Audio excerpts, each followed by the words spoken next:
నెహెమ్యా గ్రంథం 3వ అధ్యాయం. ఒకసారి అందరు బైబిల్ తెరవండి. 28వ వచనం. గుర్రపు గుమ్మమునకు పైగా యాజకులందరూ తమ ఇండ్లకు ఎదురుగా బాగు చేసిరి. ఇక అందరూ నా తట్టు చూడండి. గుర్రపు గుమ్మం ఇది యుద్ధాలకు, పోరాటాలకు గుర్తు. గుర్రపు గుమ్మానికి ఎదురుగా ఎవరిల్లు ఉన్నాయట? యాజకులు ఇల్లు ఉన్నాయి. ఈ క్రొత్త నిబంధనలో యాజకులు ఎవరు అంటే, యేసయ్య ప్రశస్తమైన రక్తంతో కడగబడిన ప్రతి క్రైస్తవుడు యాజకుడు, యాజకురాలు. బోధిస్తున్న సేవకులుగా మేము మాత్రమే కాదు, ఎంతమంది అయితే ఇక్కడ బాప్తిస్మం తీసుకున్నారో, యేసయ్య పవిత్ర రక్తం ద్వారా నాకు పాప క్షమాపణ కలుగుతుందని నమ్మి, ఆయన ఒక్కడే దేవుడు, ఆయన తప్ప ఇంకొక దేవుడు లేడు, పాపిని క్షమించగలిగిన వాడు, పరలోక రాజ్యం ఇవ్వగలిగిన ఏకైక దేవుడు యేసుక్రీస్తు వారు మాత్రమేనని, ఆయన కార్చిన పవిత్ర రక్తధారల ద్వారా ఒకవైపు పాప క్షమాపణ కలుగుతుందని, రెండవది ఆ రక్తమే పరలోకపు పరిశుద్ధ స్థలంలో ప్రవేశించడానికి హక్కుదారులుగా మారుస్తుందని విశ్వసించి బాప్తిస్మం తీసుకున్న ప్రతి వ్యక్తి యాజకుడై ఉన్నారు. నో డౌట్ మీరందరూ బాప్తిస్మం తీసుకున్నవారు అని ఖచ్చితంగా నేను నమ్ముతున్నాను. కాబట్టి ఈ శుద్ధీకరణ కోటానికి రాగలిగారు. సో బాప్తిస్మం తీసుకున్న మనం అందరం ఎవరిమి? యాజకులం. యాజకులు వాకిటి ఎదురుగా ఏముందట? గుర్రపు గుమ్మం ఉందట. దీనిని 2 కోణాల్లో ఆలోచిస్తే, యాజకులుగా పిలువబడుతున్న మనం భూమి మీద బ్రతికిన కాలం అంతా మనం యుద్ధాలు చేయాల్సిందే, పోరాడాల్సిందే. పోరాడితేనే, యుద్ధం చేస్తేనే నీ యాజకత్వాన్ని, నీ భక్తి జీవితాన్ని కాపాడుకోగలుగుతావు. ఎప్పుడైనా పోరాడకుండా నువ్వు కొంచెం కాంప్రమైజ్ అయిపోయావా, సాతాను నీ మీద ఆధిపత్యం చలాయించడం ప్రారంభిస్తాడు. యాజకుల గుమ్మం ఎదురుగా నీ గుర్రపు గుమ్మం ఉండటానికి కారణం, యాజకుడా, ప్రాణం పోయి ఆఖరి క్షణం వరకు నువ్వు పోరాడాల్సిందే. ప్రభు సన్నిధికి చేరుకొని ఆ రోజు వరకు మనం యుద్ధాలు సల్పాల్సిందే, శత్రువుతో ప్రతి క్షణం దునుమాడాల్సిందే. అయితే పరిశుద్ధ గ్రంథమైన బైబిల్లో పాత నిబంధనలో గుర్రపు గుమ్మం దగ్గర యాజకులందరూ కలిసి యుద్ధం చేసి ఈ గుర్రపు గుమ్మం దగ్గర అతల్యాని నిర్దాక్షిణ్యంగా చంపేశారు. అతల్యాని ఎక్కడ చంపారయ్యి అంటే గుర్రపు గుమ్మం దగ్గర చంపినట్లుగా లేఖనాల్లో మనం చూస్తాం. దినవృత్తాంతాల 2వ గ్రంథం 23వ అధ్యాయం 15వ వచనం. నాతో కలిసి చెప్పండి. కాబట్టి వారు ఆమెకు దారి ఇచ్చి రాజనగరం వద్దనున్న గుర్రపు గుమ్మము యొక్క ప్రవేశ స్థలమునకు ఆమె వచ్చినప్పుడు వారు ఆమెను అక్కడ చంపివేసిరి. ఎవరిని మరొకసారి చెప్పండి. ఎక్కడ చంపారు? గుర్రపు గుమ్మం దగ్గర అతల్యాని కత్తితో, ఖడ్గంతో చంపివేసినట్లుగా లేఖనాల్లో మనం చూస్తూ ఉన్నాం. ఎస్, ఇందాక జార్జ్ అని చెప్పారు కదా, చార్లీ కర్క్ 31 సంవత్సరాల యవనస్తుడిని ఒక ఉన్మాది చంపాడు. మీకు తెలుసా? అమెరికా దేశం అంతా ఏడుస్తుంది. నేను ఆ వీడియో చూసా, పుట్టెడు దుఃఖం అనిపించింది. చిన్న పిల్లలు అప్పుడెప్పుడో హతసాక్షులయ్యారు అన్న వార్త విన్నామే. వాస్తవంగా పూర్వం ఎప్పుడు నేను ఆయన పేరు వినలేదు, మొదటిసారి వింటున్నాను. ఎవరా ఈ దైవజనుడు, ఏంటి ఈయన సర్మన్స్ అని చూస్తే, ఆయన ఒక రకంగా చెప్పాలంటే అమెరికా దేశానికి ఓ పగడాల ప్రవీణ్ గారి లాంటివాడు, అమెరికా దేశానికి గంటెల ప్రకాష్ గారు ఉన్నారు కదా, ఆయన లాంటివాడు. అంత నిక్కచ్చిగా దేవుని వాక్యం చెప్తాడు. LGBTQ దేవునికి విరుద్ధం, ఎబార్షన్ దేవునికి విరుద్ధం, దేవుని ధర్మశాస్త్రాన్ని పట్టుకొని మనం బ్రతకాలని కరాఖండిగా యవనస్తులు, కొన్ని వేల యవనస్తులను ప్రభు తట్టు త్రిప్పాడు. ఆయన చనిపోయారు అన్న వార్త ఒకంత దుఃఖం గుండెల్లో కలుగు చేసిన ఆత్మ సంబంధమైన సంతోషం ఏంటో తెలుసా? 31 సంవత్సరాలే బ్రతికాడు, కానీ ఒక బాప్తిస్మం ఇచ్చే యోహాను లాంటి బ్రతుకు బ్రతికాడు ఆయన. అది విన్న తర్వాత ఇలాంటి రోషం కలిగిన దైవ సేవకులు ఆ దేశంలో ఉన్నారా? ఇంత ఆధ్యాత్మిక ఉద్యమం ఆ దేశంలో జరిగిందా? ఆయన ఫాలోవర్స్ ఉన్నారు చూసారా? 44 లక్షలు. 44 లక్షలు. మనం 5 లక్షలకే మాకు 5 లక్షల మంది ఫాలోవర్స్. మన తెలుగు స్పీకర్స్లో మ్యాక్సిమం ఉంటే 15-16 లక్షలు. 16 లక్షల మంది ఫాలోవర్స్ ఉన్నారంటే టాప్ మోస్ట్ ఫాలోవర్స్ అంటాం కదా. ఆయనకి 44 లక్షల మంది ఫాలోవర్స్. యవనస్తుల మధ్యలో అద్భుతమైన పరిచర్య చేశాడు. అతడు మండుచూ ప్రకాశించుచున్న దీపంగా ఉన్నాడు. ఇంకొక అద్భుతం తెలుసా? ఆయన బ్రతుకున్న దినాల్లో చేసిన సేవ కంటే ఆయన చనిపోయిన తర్వాతే ఆయన ముద్ర అమెరికా దేశం మీద మరి రెట్టింపు అవటానికి దేవుడు ద్వారం తెరిచాడు. అతడు మృతి పొందియు మాట్లాడుచున్నాడు. గట్టిగా చెప్దాం ఆమెన్. ఇంకోసారి గట్టిగా ఆమెన్. ఇలాంటి పరిస్థితుల మధ్యలో సంఘాన్ని పాడు చేసే విచ్ఛిన్నకరమైన శక్తులు అతలియా ఉన్నాడే, ఆ అతలియా అనే స్త్రీని చంపేశారు వీళ్ళు. సహజంగా ఎవరినైనా చంపితే దేశం దుఃఖపడుతుందా లేదా? దేశం బాధపడుతుందా లేదా? చెడ్డోడు చనిపోయిన తర్వాత మాత్రం అయ్యో బాబోయ్ ఎంత మంచోడు, ఎంత ప్రేమ కలిగినోడో, తాగుబోతుడేనే కానిండే తాగనప్పుడు ఎంత ప్రేమగా పలకరిస్తాడో, తాగిన తర్వాత కూడా సైలెంట్గా తలంచుకొని పోతాడు అంటే వాళ్ళ ఇంటి వాళ్ళని అంటాడు, కానీ ఒకళ్ళ జోలి పోడండి. తాగుబోతుడు చనిపోయినా చెట్టోడు చనిపోయినా పొగుడుతో మాట్లాడతారు.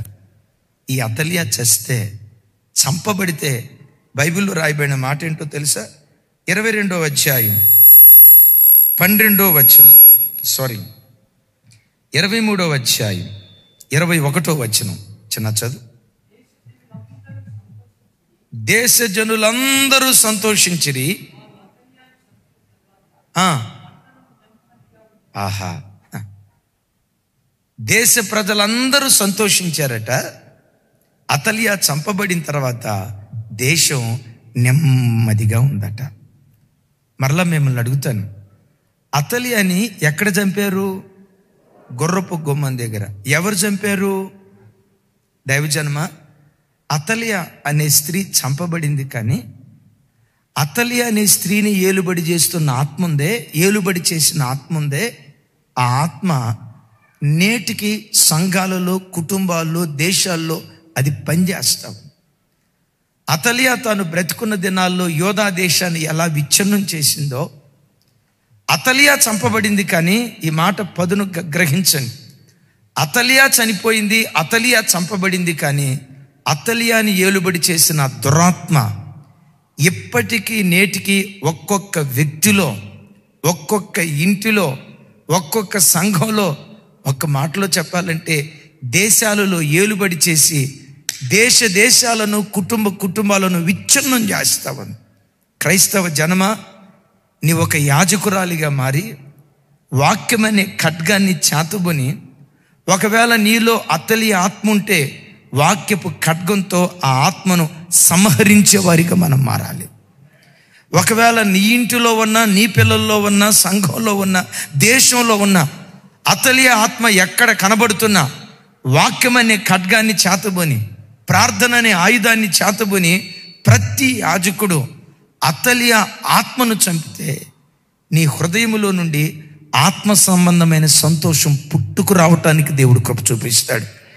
అంతకంటే విశేషంగా నేను ఎప్పుడు చెప్తా కదా, కోట్లకు పడగెత్తకపోవచ్చు, కార్లు బంగ్లాలు లేకపోవచ్చు, కారపు మెతుకులు తిన్నా నెమ్మదిగా బ్రతికే ధన్యకరమైన జీవితం దేవుడు మనకు అనుగ్రహించడం ప్రారంభిస్తాడు.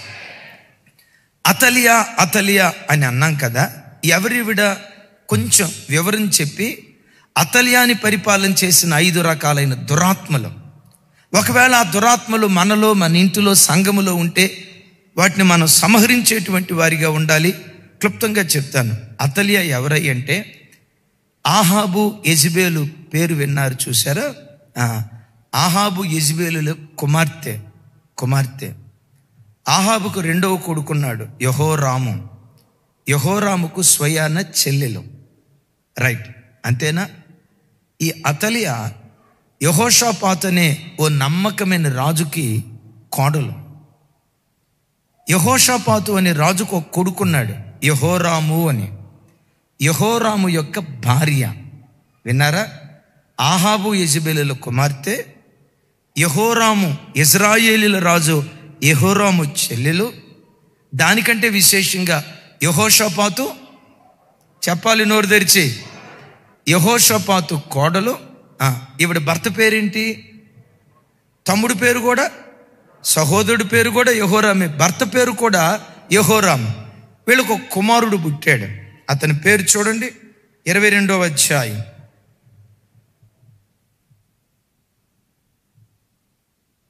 2వ వచనం 3వ వచనం.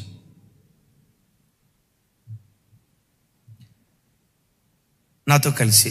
అహజ్యా ఏలన ఆరంభించినప్పుడు 42 వాడై యెరూషలేములో 1 సంవత్సరము ఏలిను. అతని తల్లి ఒమ్రీ కుమార్తె. ఒమ్రీ వాస్తవంగా తాత. ఆహాబును కన్నటువంటి తండ్రి పేరు ఒమ్రీ. రైట్, ఒమ్రీ కుమార్తె, ఆమె పేరు అతలియా. 3వ వచనం, భయంకరమైన మాట. దుర్మార్గముగా ప్రవర్తించుటకు అతని తల్లి అతనికి నేర్పుచూ వచ్చెను గనుక అతడును ఆహాబు సంతతి వారు మార్గమందు నడిచెను. 4వ వచనం, ఆహాబు సంతతి వారి వలె అతడు యెహోవా దృష్టికి చెడు నడత నడిచెను. అతని తండ్రి మరణమైన తరువాత వారు అతనికి ఆలోచనకర్తలై అతని నాశనమునకు కారుకులైరి. ఒకసారి నా వైపు చూడండి, మీకు అర్థమైంది కదా ఇంతవరకు? ఎవరి అతలియా? ఆ రాజు యొక్క భార్య, యెహోరాము యొక్క భార్య. ఇప్పుడు యెహోరాము అతలియాకి పుట్టిన ఒక కుమారుడు ఉన్నాడు. ఏం పేరు? ఆయన పేరు చెప్పండి. అహజ్యా. అహజ్యాకు తల్లి ఒకే సంవత్సరం ఏలుబడి చేశాడు. ఆ తర్వాత చంపబడ్డాడు. ఆ సంవత్సరం కూడా అంటే 43 సంవత్సరాల పాటు ఆ బిడ్డ బ్రతికాడు. బ్రతికిన కాలాలలో తల్లి ఏవి నేర్పిందట? దుర్మార్గంగా ప్రవర్తించడం తల్లి నేర్పిందట. ఒకసారి నా వైపు చూడండి. ఇలాంటి దుర్మార్గపు తల్లులు ఉంటారా సమాజంలో? సమాధానం చెప్పండి. ఉండరా? మరి ఉండకపోతే బైబిల్ ఎందుకు రాసింది ఇట్లా? ఉన్నారు, ఒకప్పుడు ఉన్నారు, ఇప్పుడు ఉంటారు, భవిష్యత్ కాలంలో కూడా అట్లాంటి దుర్మార్గపు తల్లులు ఉంటారు అని దేవుని యొక్క వాక్యం సెలవిస్తుంది. స్పిరిట్ ఆఫ్ కరప్ట్నెస్, పాడు చేసే ఆత్మ, దుర్మార్గాన్ని నేర్పే ఆత్మ.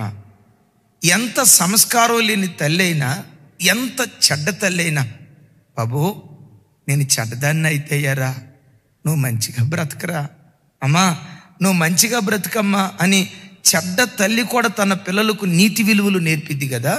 ఈ తల్లి ఎంత దుర్మార్గురాలు తెలుసా? తాను చెడిపోయింది కాకుండా తన పిల్లలు దుర్మార్గంగా ప్రవర్తించడం తన పిల్లలకు నేర్పిందట. బిడ్లారా, మిమ్మల్ని ఒక మాట అడుగుతా. మీ కడుపును పుట్టిన పిల్లలకు మీరేమి నేర్పుతున్నారు? దుర్మార్గతను నేర్పుతున్నారా? చెడుతనాన్ని నేర్పుతున్నారా? అపవిత్రతను నేర్పుతున్నారా? రే బాబు, పవిత్రంగా బ్రతకరా, దుర్మార్గంగా జీవించకరా. ఇలాగ దుర్మార్గంగా జీవించి ఎంతోమంది బ్రతుకులు నాశనం అయిపోయినాయిరా. ఆ నాశనం నువ్వు కూడగట్టుకోవద్దురా అని వాడి కాళ్ళు గడ్డాలు పట్టుకొని పిల్లలకు పవిత్రత నేర్పుతున్నారా? పాపం నేర్పుతున్నారా? దుర్మార్గాన్ని నేర్పుతున్నారా? సన్మార్గాన్ని నేర్పుతున్నారా? నీతిని నేర్పుతున్నారా? దుర్నీతిని నేర్పుతున్నారా? వాడు తప్పు చేస్తా ఉంటే ప్రోత్సహించే భ్రష్ట చెడ్డ తల్లిగా బ్రతుకుతున్నావా? దండించి, ఖండించి, హెచ్చరించి బుద్ధి చెప్పే సంస్కారవంతమైన తల్లిగా బ్రతుకుతున్నావా? పిల్లలు చెడుతనంగా బ్రతుకుతున్నా నీకు తెలిసి నువ్వు మౌనంగా ఉన్నావు అంటే నీవు అతలియావే. జాగ్రత్త. నీవు అతల్య వంటి వాడివే, జాగ్రత్త. అతల్య చచ్చిపోయింది, కానీ దాని ఆత్మ నీ ఇంటిని పట్టి పీడించడాన్ని బట్టి యోధా దేశం పాడైపోయినట్లుగా మన దేశాలు పాడైపోయే ప్రమాదం ఉంటుంది. తస్మాత్ జాగ్రత్త. ఈ భూమి మీద మనిషికి సంస్కారాన్ని ఒకంత నేర్పే 3 పవిత్ర స్థలాలు. నంబర్ 1 ఓడి, నంబర్ 2 బడి, నంబర్ 3 గుడి. అగైన్, నంబర్ 1 ఓడి, నంబర్ 2 బడి, నంబర్ 3 గుడి. ఇక లోకంలో ఎక్కడికి వెళ్ళినా చెడుతనం ప్రజలు నేర్చుకుంటారు, కానీ ఓ చిన్న బిడ్డకు కానీ యవనస్తుడు కానీ సంస్కారాన్ని నేర్పే పవిత్రమైన దేవాలయాలు ఈ 3. మొట్టమొదటిది ఏంటి? ఒడి. తమ్ముడు ప్రకాష్ గారిది ఏది? చెప్పండి ఏది? ఒడి. ఏ ఒడి? తల్లి ఒడి.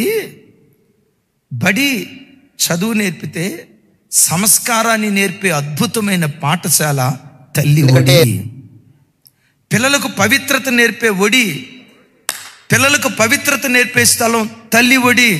నేనంట, సంస్కారాన్ని నేర్పాల్సిన తల్లి చెడిపోయిందైతే, సంస్కారాన్ని నేర్పాల్సిన తల్లి బజారుదైతే, సంస్కారాన్ని నేర్పాల్సిన తల్లికి పవిత్రతకు అపవిత్రతకు భేదం తెలియకుండా ఒక గుడ్డిదానిలాగా తల్లి బ్రతికితే, చూసి చూడనట్లుగా అపవిత్రతను ప్రోత్సహించే దుర్మార్గురాలుగా ఆ తల్లి బ్రతికితే, సంస్కారాన్ని నేర్పాల్సిన తల్లి ఒడే. ఆ తల్లి దారి తప్పిన చెడ్డ తల్లిగా, భ్రష్ట తల్లిగా మారితే వీడి సంస్కారం నేర్చుకునేది ఎక్కడా? ఈ మధ్య ఒక గొప్ప సేవకుడు గురించి పదే వింటాం. గరిటెల ప్రకాష్ గారు, దైవ సేవకురాలు, వారి ప్రసంగాలు బాగా వినేది, నాకు తరచుగా చెప్పేది. ఆయన తన తల్లి గురించి ఒక మాట చెప్తాడు. వాళ్ళ తల్లి హెడ్ మిస్సెస్ అట, బాగా చదువుకున్నదట. చిన్నతనంలో ఆ తల్లి తన పిల్లల్ని ఎలా పెంచిందో, ఎలా సంస్కారవంతులుగా తీర్చిదిద్దిందో ఒకసారి వినండి, చూద్దాం. నేను మా తమ్ముడు ఎలిమెంటరీ స్కూల్ చదువుతున్నప్పుడే మేము బూతులు మాట్లాడుతున్నామో లేదో మా అమ్మగారు మానిటర్ చేస్తూ వచ్చేవాళ్ళు. School head misters. ఆమెకు తెలియకుండా చాలాసార్లు మేము మాట్లాడేవాళ్ళం, ఎందుకంటే సహవాస దోషం అంటుకుండేది. మా ఇంట్లో ఎవరు బూతులు మాట్లాడరు, కానీ బయటకు వెళ్తే మాకు బూతులు వచ్చేసినాయి. కానీ మాకు తెలియదు మా అమ్మగారు ఓ పని చేస్తుందని, ఆమె హోంవర్క్ చేస్తుంది, అది మాకు తెలియదు. ఏమిటా హోంవర్క్? ఆమె వేగుల వారిని పెట్టింది, స్పైస్ని పెట్టింది, ఆమె సిఐడీలను పెట్టింది. సాయంత్రం కల్లా మేము బూతులు మాట్లాడామో లేదో ఆమెకు రిపోర్ట్ అందుతుంది. సాయంత్రం మాకు బడిత పూజ ఇంట్లో, అయినా మేము బూతులో ఆపలేదు. ఆమె హెచ్చరిస్తూ వచ్చింది. ఓ రోజున ఆమె అల్టిమేటం ఇచ్చింది మాకు, మీరు బూతులు మానకపోతే ఇంకెక్కువ కాలం మీకు నేను స్పై చేయను, సిఐడీలను పెట్టను, మీకై మీరే మానేయాలి. మాకు చేత కావట్లా, అలవాటైపోయింది.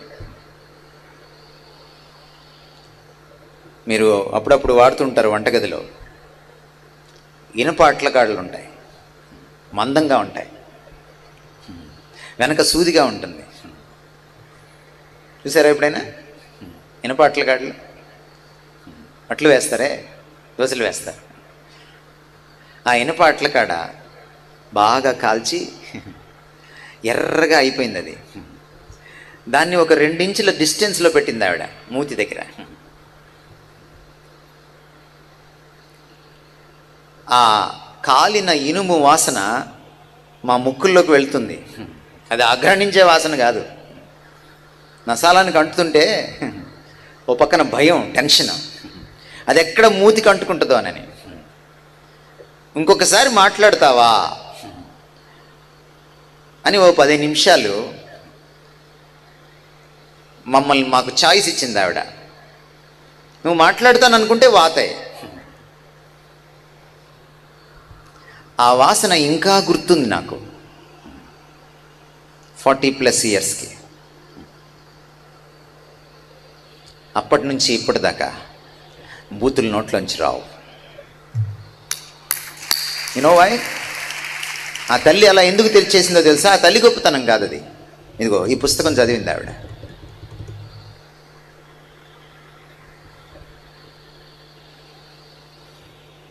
కరుణాకర్ సుగ్గునా చెప్పినట్టుగా ఇది భూత పుస్తకం కాదు, ఇది పవిత్ర గ్రంథం.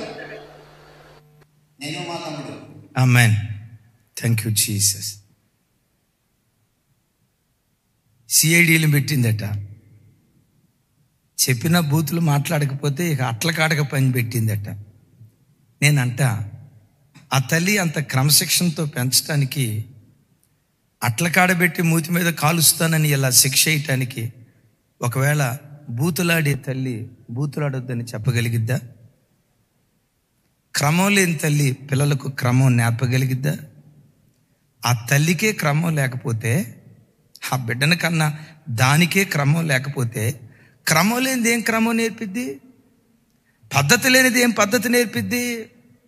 విధేయత లేనిది పిల్లలకేం విధేయత నేర్పిద్ది? అపవిత్రతకు పవిత్రతకు భేదం తెలియని ఒక చెడ్డ స్త్రీ పిల్లలకు పవిత్రత అపవిత్రతకు భేదం ఎలా వివరించగలుగుతుంది? తల్లి మొదట తాను బ్రతికి తన పిల్లలకు మార్గదర్శిగా ఉంది.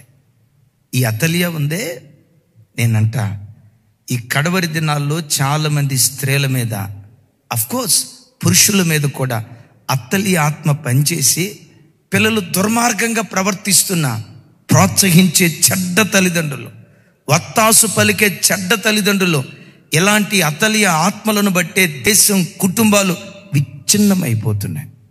ఏం చేద్దాం? యాజకులుగా మారి గుర్రపు గుమ్మం దగ్గర నిలవబడి వాక్యమనే ఖడ్గాన్ని తీసుకొని వాని ఆత్మను సంహరించే యోధులుగా ప్రభు కొరకు మనం బ్రతుకుదుముగాక. నంబర్ 1 ఒడి. సంస్కారం నేర్పే రెండవ స్థలం ఏది? బడి. ఒకప్పటి బడికి నేటి కాలపు విద్యా వ్యవస్థకు ఎంత తేడా ఉందో తెలుసా? ఎప్పుడైనా టీచర్ పెట్టమని కొట్టాడు, ఇంటికొచ్చి నానా ఇలాగో టీచర్ కొట్టాడని చెప్తే ఆ నాన్న ఏం చేసేవాడు తెలుసా? తెల్లారి అదే స్కూల్కి వచ్చి టీచర్ గారిని పిలిచి, సార్ మీరు ఒక దెబ్బే కొట్టినట్టున్నారు, ఈయన్ని చెత్త కొట్టండి సార్, ఏం చేస్తారో మాకు తెలియదు, వీడికి క్రమశిక్షణ నేర్పండి అని ఆ టీచర్స్ అధ్యాపకులు చేతికి అప్పగించేవాళ్ళు. ఈ కాలంలో ఏంటో తెలుసా? మా పిల్లలను కొట్టారు అంటంతో, చూడండి, పిల్లలను కొట్టారు అంటంతో TV9 వాళ్ళకి ఫోన్ చేసి, ABN వాళ్ళకి ఫోన్ చేసి, టీచర్లా వీళ్ళు కీచకుల, టీచర్ల అరాచకం అని చెప్పి ప్రపంచమంతా వినేటట్లుగా. మన తమ్ముడు ఒకడు ఉన్నాడు, జాషువా వచ్చాడా? Number 1 maths teacher, number 1 maths teacher, at that same time strict teacher అట. ఆ స్కూల్లో ఉన్న వాళ్ళందరిలో ఈ బిడ్డ అన్ని విషయాల్లో merit, at that same time క్రమశిక్షణ కూడా నేర్పేవాడు. అందుకనే అంత అద్భుతంగా పాఠాలు చెప్తున్నా ఏ స్కూల్లో కూడా తమ్ముడు ఉంచుకోవాలా. ఈ స్కూల్ నుంచి ఆ స్కూల్కి, ఆ స్కూల్ నుంచి ఈ స్కూల్కి తిరుగుతూనే ఉన్నాడు తమ్ముడు. నాకు తెలిసి ఆ తమ్ముడు చెప్పినంత అద్భుతంగా మ్యాథ్స్ ఎవరు చెప్పరు. కారణం ఏంటి? ఓ దెబ్బ కొట్టాడంటే మొత్తం టోటల్ ఫ్యామిలీ యుద్ధానికి వస్తున్నారు. బడి చెడిపోయింది. ఎందుకు బడి చెడిపోయిందో తెలుసా? బడిలో కూడా అతలి ఆత్మ జ్వరపడింది. ఇంకో మాట చెప్పమంటారా? సరే, కొన్ని చోట్ల పిల్లలు బాగున్నారంటే ఇక ఆ మాటలు నేను చెప్పలేను. కీచక టీచర్, వాడు పాఠాలు చెప్తూ స్టూడెంట్స్కి ప్రేమ పాఠాలు నేర్పుతున్నాడు. ఆ వార్తలు వింటున్నాం కదా. ఒక తండ్రిలాగా తన బాధ్యత నెరవేర్చాల్సిన టీచర్ అతలియాలాగా చిన్నపిల్లలకు దుర్మార్గత నేర్పేటువంటి వాళ్ళు అయిపోయారు. ఎందుకు వడి పాడైపోయింది? ఎందుకు బడి పాడైపోయింది? చివరికి సైతాను ఆ అతలి ఆత్మను కొమ్మరింపచేసి దేన్ని పాడు చేశాడో తెలుసా? గుడిని కూడా పాడు చేస్తూ ఉన్నాడు. ఒక అమెరికా పాస్టర్ గారు నేటి కాలాలలో సంఘాల్లో జరుగుతున్న పరిస్థితులను చూసి వేదనతో ఈ మధ్య ఒక వర్తమానం చెప్పాడండి. నేను ఆ మాటలు వింటున్నప్పుడు నమ్ముతారా? దేవా అమెరికా దేశం మా ప్రార్థన వ్యర్థం కాలేదు. ఇలాంటి రోషం కలిగిన సేవకులను ఈ తరంలో మరలా నువ్వు లేవనెత్తుతున్నావు నాయన. నేను ఖచ్చితంగా నమ్ముతున్నా, మనం బ్రతికున్న దినాల్లోనే ఆ దేశాల్లో మరలా గొప్ప ఉద్యమాన్ని మన కళ్ళతో చూస్తాం. వాళ్ళ పితరులు చేసిన భక్తిని మర్చిపోవటానికి దేవుడు అన్యాయస్తుడు కాదు కదా. వాళ్ళ పితరులు కాచిన కన్నీళ్లు వ్యర్థమైపోవటానికి దేవుడు అన్యాయస్తుడు కాదు. గిన్నెడు మంచినీళ్ళు ఇస్తేనే మర్చిపోనన్నాడే, వాళ్ళ ప్రాణ ధన సమస్తాన్ని దేవుని సేవ కొరకు దారబోసారు. వాళ్ళ పితరులు చేసిన భక్తిని తప్పకుండా దేవుడు గుర్తుకు తెచ్చుకొని ఆ దేశాలను మరలా దేవుడు తప్పక కరుణించునుగాక.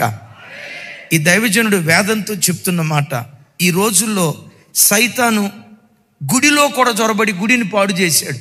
ఎలా పాడు చేశాడు చూడండి. This is 2025. This is the worst generation, the most evil generation since the flood of Noah. And it's getting worse every day. And it's not only society that is rotten. I'm telling you again, the so-called church, religious people are more like the world every day and are bringing the world into its so-called worship. There is no longer a fear of God in this world and in most churches. You know, we've been taught for a long time, falsely so, God's your friend, God's your buddy. God doesn't want you to be afraid of Him. I've heard preachers say, I'm not afraid of God. Why, if He loved me enough to save me, I'm His pal, I'm His buddy. But that does not ring true with Scripture. The fear of the Lord is the beginning of wisdom. I'm taught time and time again, ye that love the Lord, fear Him. Fear the Lord. Respect the Lord. Jesus said you don't have to fear any man, but you better fear God, because God can cast both body and soul into hell. But the fear of God is gone. And I'm sorry to say that many Christians no longer have a quaking, respectful fear of the God who saved them. Right. ఆయన చెప్పిన మాటల్లో ఉన్న సారాంశం ఏంటంటే, ఈ 2025 ఈ జనరేషన్లో ఉన్న ప్రజలు భ్రష్ట సంతానం. ఆయన వాడిన పదం వరెస్ట్ జనరేషన్. ఆ మాట విన్నారా? ఏ జనరేషన్? వరెస్ట్ ఏ జనరేషన్? ఎంత వరెస్ట్ అంటే, లోతు కాలంలో జరిగిన పాపాన్ని మన కళ్ళతో చూడలేదు, కానీ ఆ కార్యాలు మన కళ్ళతో చూడలేదు, కానీ ఆ కార్యాల కంటే భయంకరమైన కార్యాలు నేటి దినాల్లో జరుగుతున్నాయి లోకంలో జరగటమే కాదు, ఆయన చెప్పిన మాట, లోకంలో జరగటమే కాదు, లోకంలో జరిగే దౌర్భాగ్యపు కార్యక్రమాలు సంఘంలో కూడా వచ్చాయి, సంఘంలో కూడా జొరబడ్డాయి, సంఘాల్లో కూడా ప్రజలు విచ్చలవిడితనానికి అలవాటు పడ్డారు. కారణం ఏంటంటే, ప్రతిదానికి గ్రేస్, కృప కృప కృప. కృప ఏం చేసిందో తెలుసా? గతంలో మనం చేసిన పాపాలు క్షమించింది, ఇప్పుడు మనం చేస్తున్న పాపాలు క్షమిస్తుంది, భవిష్యత్తులో చేయబోయే పాపాలు కూడా క్షమిస్తుంది. ఒక్కసారి ఆయన రక్తంతో కడగబడిన తర్వాత ఎన్ని పాపాలు చేసినా మన మీద శిక్ష ఉండదో. ఆయన రక్తంతో కడగబడ్డాం, ఏం చేసినా పర్వాలేదని వాళ్ళు చెప్తూ ఈరోజు సంఘాల్లో ఏమి నేర్పుతున్నారంటే, దైవ భయం నేర్పట్లా. ఆయన దేవుడురా, దేవుని పట్ల ఈ భక్తిగా బ్రతకాలరా, ఇలా వినయ విధేయతలతో జీవించాలరా అని భయాన్ని నేర్పకుండా, జీసస్ మై ఫ్రెండ్, నా ప్రియుడు, నా స్నేహితుడు, నా చెలికాడు, ఇది నేర్పుతున్నారు. కానీ దైవ భయం సంఘాలలో నేర్పకపోవటాన్ని బట్టి చివరికి సంస్కారాన్ని నేర్పే గుళ్ళు కూడా పాడైపోయాయి. చూసారా? ఒడి పాడైపోయింది. ఎందుకు ఈ 3 పాడైపోయినాయి? అతలియా యొక్క ఆత్మ సంఘాలలో, కుటుంబాల్లో పనిచేసి వ్యవస్థలన్నీ పాడు చేస్తున్నాయి. ఇలాంటప్పుడు సంఘం ఏం చేయాలి? ప్రతి యాజకుడు గుర్రపు గొమ్ము యొద్ద ఇల్లు కట్టుకొని ప్రతి క్షణం అతలి ఆత్మతో పోరాడేటువంటి వాడై ఉండాలి. దేవా, ఈ విచ్చలవిడితనం నా ఇంట్లోకి రాకూడదు, మొదట నాలోకి రాకూడదు, నా పిల్లల్లోకి రాకూడదు, నా భర్తలోకి రాకూడదు, నా సంఘంలోకి రాకూడదు. ప్రతి క్షణం వాక్యమని కత్తి పట్టుకొని, ప్రార్థనని ఆయుధాన్ని పట్టుకొని ఆ అతలి ఆత్మతో అనుక్షణం నేను పోరాడతానయ్యని ఏ సంఘం అయితే పోరాడుతుందో ఆ సంఘం పెండ్లి కుమార్తెగా దేవుని రాకడకు సిద్ధపడే భాగ్యం దేవుడు అనుగ్రహిస్తాడు. యేసయ్య మధ్యాకాశానికి వచ్చినప్పుడు రెప్పపాటు కాలములో ఎత్తబడే కృప దేవుడు అనుగ్రహిస్తాడు. అలా కాకుండా పిల్లలు ఏం చేసినా చూసి చూడనట్లుగా వెళ్ళి అత్తలియా లాంటి చెడ్డ తల్లిగా నువ్వు బ్రతికితే, చెడ్డ తండ్రిగా నువ్వు జీవిస్తే, కొంచెం ఘాటుగా చెప్తా, ఆ చెడిపోయిన తల్లివి నీవైతే, ఆ చెడిపోయిన తండ్రివి నీవైతే, ఆ బజారు మనిషిగా బ్రతికేవాడివి నీవైతే, ఎమాన్యుయల్ సంఘానికి రావచ్చు, సంఘంలో కూర్చోవచ్చు, వాక్యం వినవచ్చు, సంఘంలో ప్రవేశం ఉంటుందేమో కానీ పరలోకంలో వట్టి వాడికి పొరపాటున ప్రవేశం ఉండదు. దేవుని వాక్యం ఘంటాపదంగా చెప్తుంది. ఏం చేయాలి? అతలియా లాంటి సమాజాన్ని పాడు చేసే ఆత్మ, ఇది పాడైంది కదా, ఇది పాడైపోయి తన పిల్లలను పాడు చేసింది, దుర్మార్గాన్ని నేర్పిందట. బాధాకరం ఏంటో తెలుసా? కొంతమంది తుంట్రోలు చర్చికి వస్తారు, వాడు దారి తప్పాడా, ఆడు దారి తప్పి వాడితో ఆపడం, చర్చికి వచ్చి ఇంకొక అబ్బాయితో మాట్లాడతాడు, రేయ్ నేను మన చర్చికి వచ్చి పలానా అమ్మాయికి లైన్ వేసారా, పలానా అమ్మాయి నేనంటే ఇష్టపడుతుందిరా, నువ్వు కూడా చర్చిలో ఇంకొక అమ్మాయిని చూసుకో. వీడి చర్చికి వచ్చి యవ్వన బిడ్డలకు నేర్పేది అది. ఎవడాడు?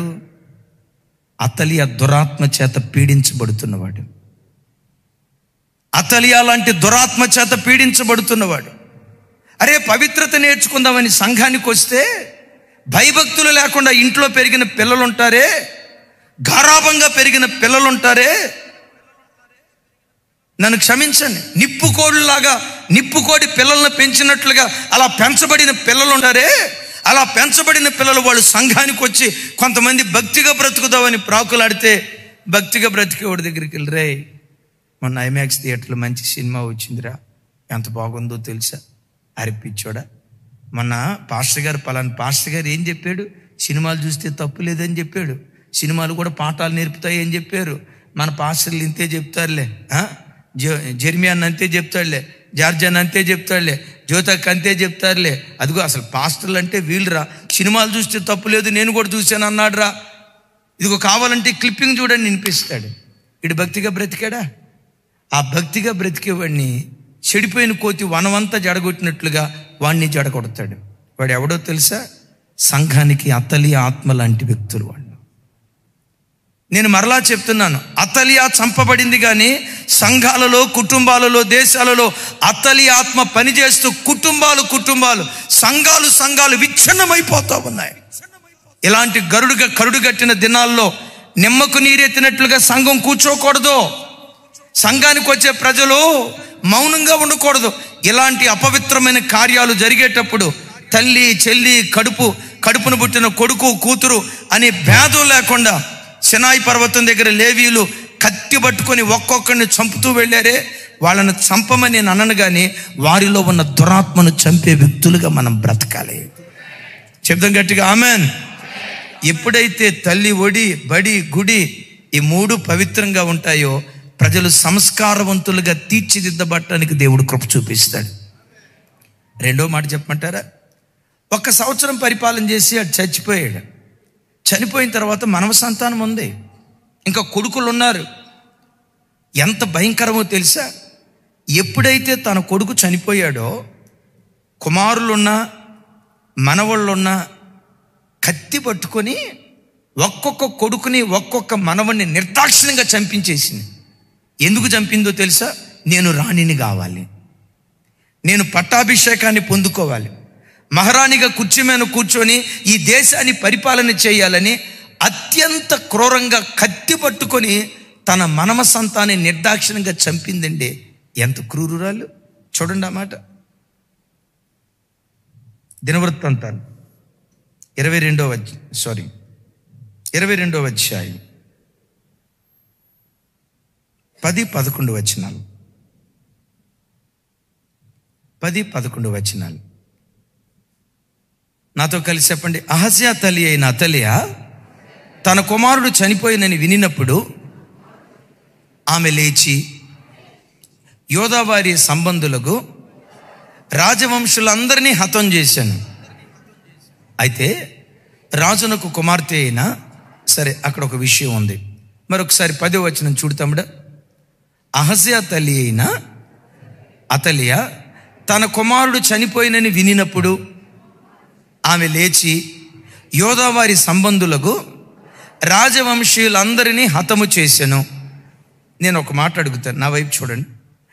తన కుమారుడు చనిపోయినని వినినప్పుడు లేచి, ఓ తల్లి ఏం చేస్తుంది తమ్ముడా? ఒక తల్లి ఏం చేస్తుంది? ఒక తల్లి ఏం చేస్తుంది? అసలు స్త్రీ అంటేనే మాతృత్వానికి ప్రతీక. స్త్రీ అంటేనే ప్రేమ, ఆప్యాయత, ఓర్పు, ఆదరణలకు ప్రతీక. అరే, కడుపున పుట్టిన కొడుకు పలానా చోట చంపబడ్డాడు. తాను చంపబడటమే కాదు, తన సహోదరుడు యెహోరాము చంపబడ్డాడు కాదు, తన సహోదరుడు. ఇలాంటి భయంకరమైన మరణం యోహు ద్వారా ఇజ్రాయేల్ దేశంలో జరిగితే ఆ మరణం మీద ధూళి పోసుకొని చనిపోయిన కొడుకును బట్టి ఏడవాలి. ఏడవకపోగా ఏం చేసిందో తెలుసా? బ్రతికున్న వాళ్ళందరినీ చంపటం ప్రారంభించింది. ఈరోజు చాలామంది తల్లులు కొడుకు సినిమాకి వెళ్ళాడన్న వార్త వింటారు, బిర్యానీ తెచ్చుకొని భార్యాభర్తలు ఇంట్లో తింటారు. కూతురు దారి తప్పిందన్న సంగతి తెలుస్తుంది.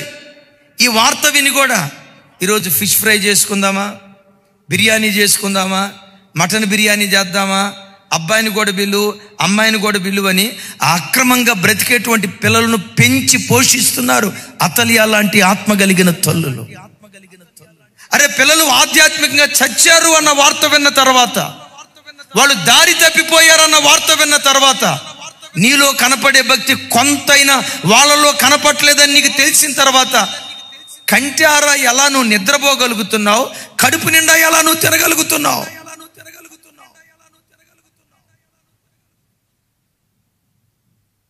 ఇలాంటి కార్యాలు జరుగుతున్నా కొందరు ఎందుకు నిమ్మక నీరెత్తినట్లుగా ఉంటారో తెలుసా? అతలి ఆత్మ బాధ్యత మరిచిపోయి అతలియాలాగా ప్రవర్తించేటువంటి తల్లులు. ఇంతకు లేచి ఏం చేసింది?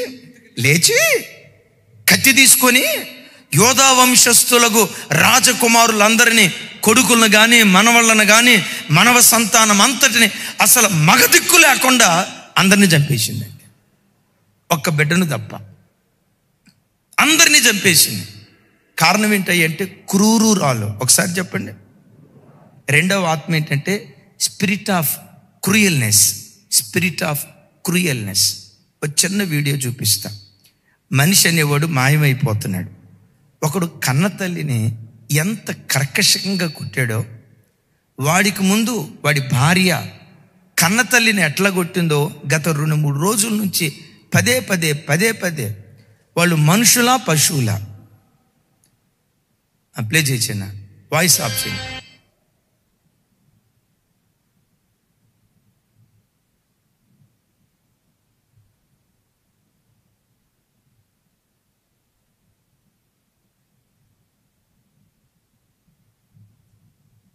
ఇప్పుడు వచ్చాడు పండితుడు. అదిగో చూడండి. అయ్యో,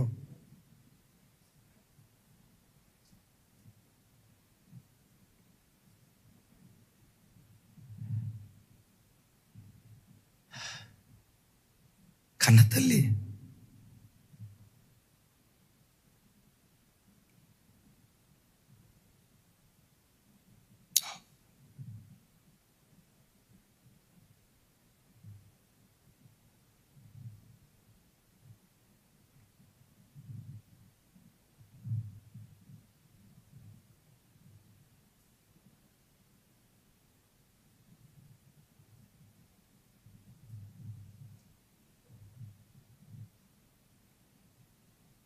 సరే,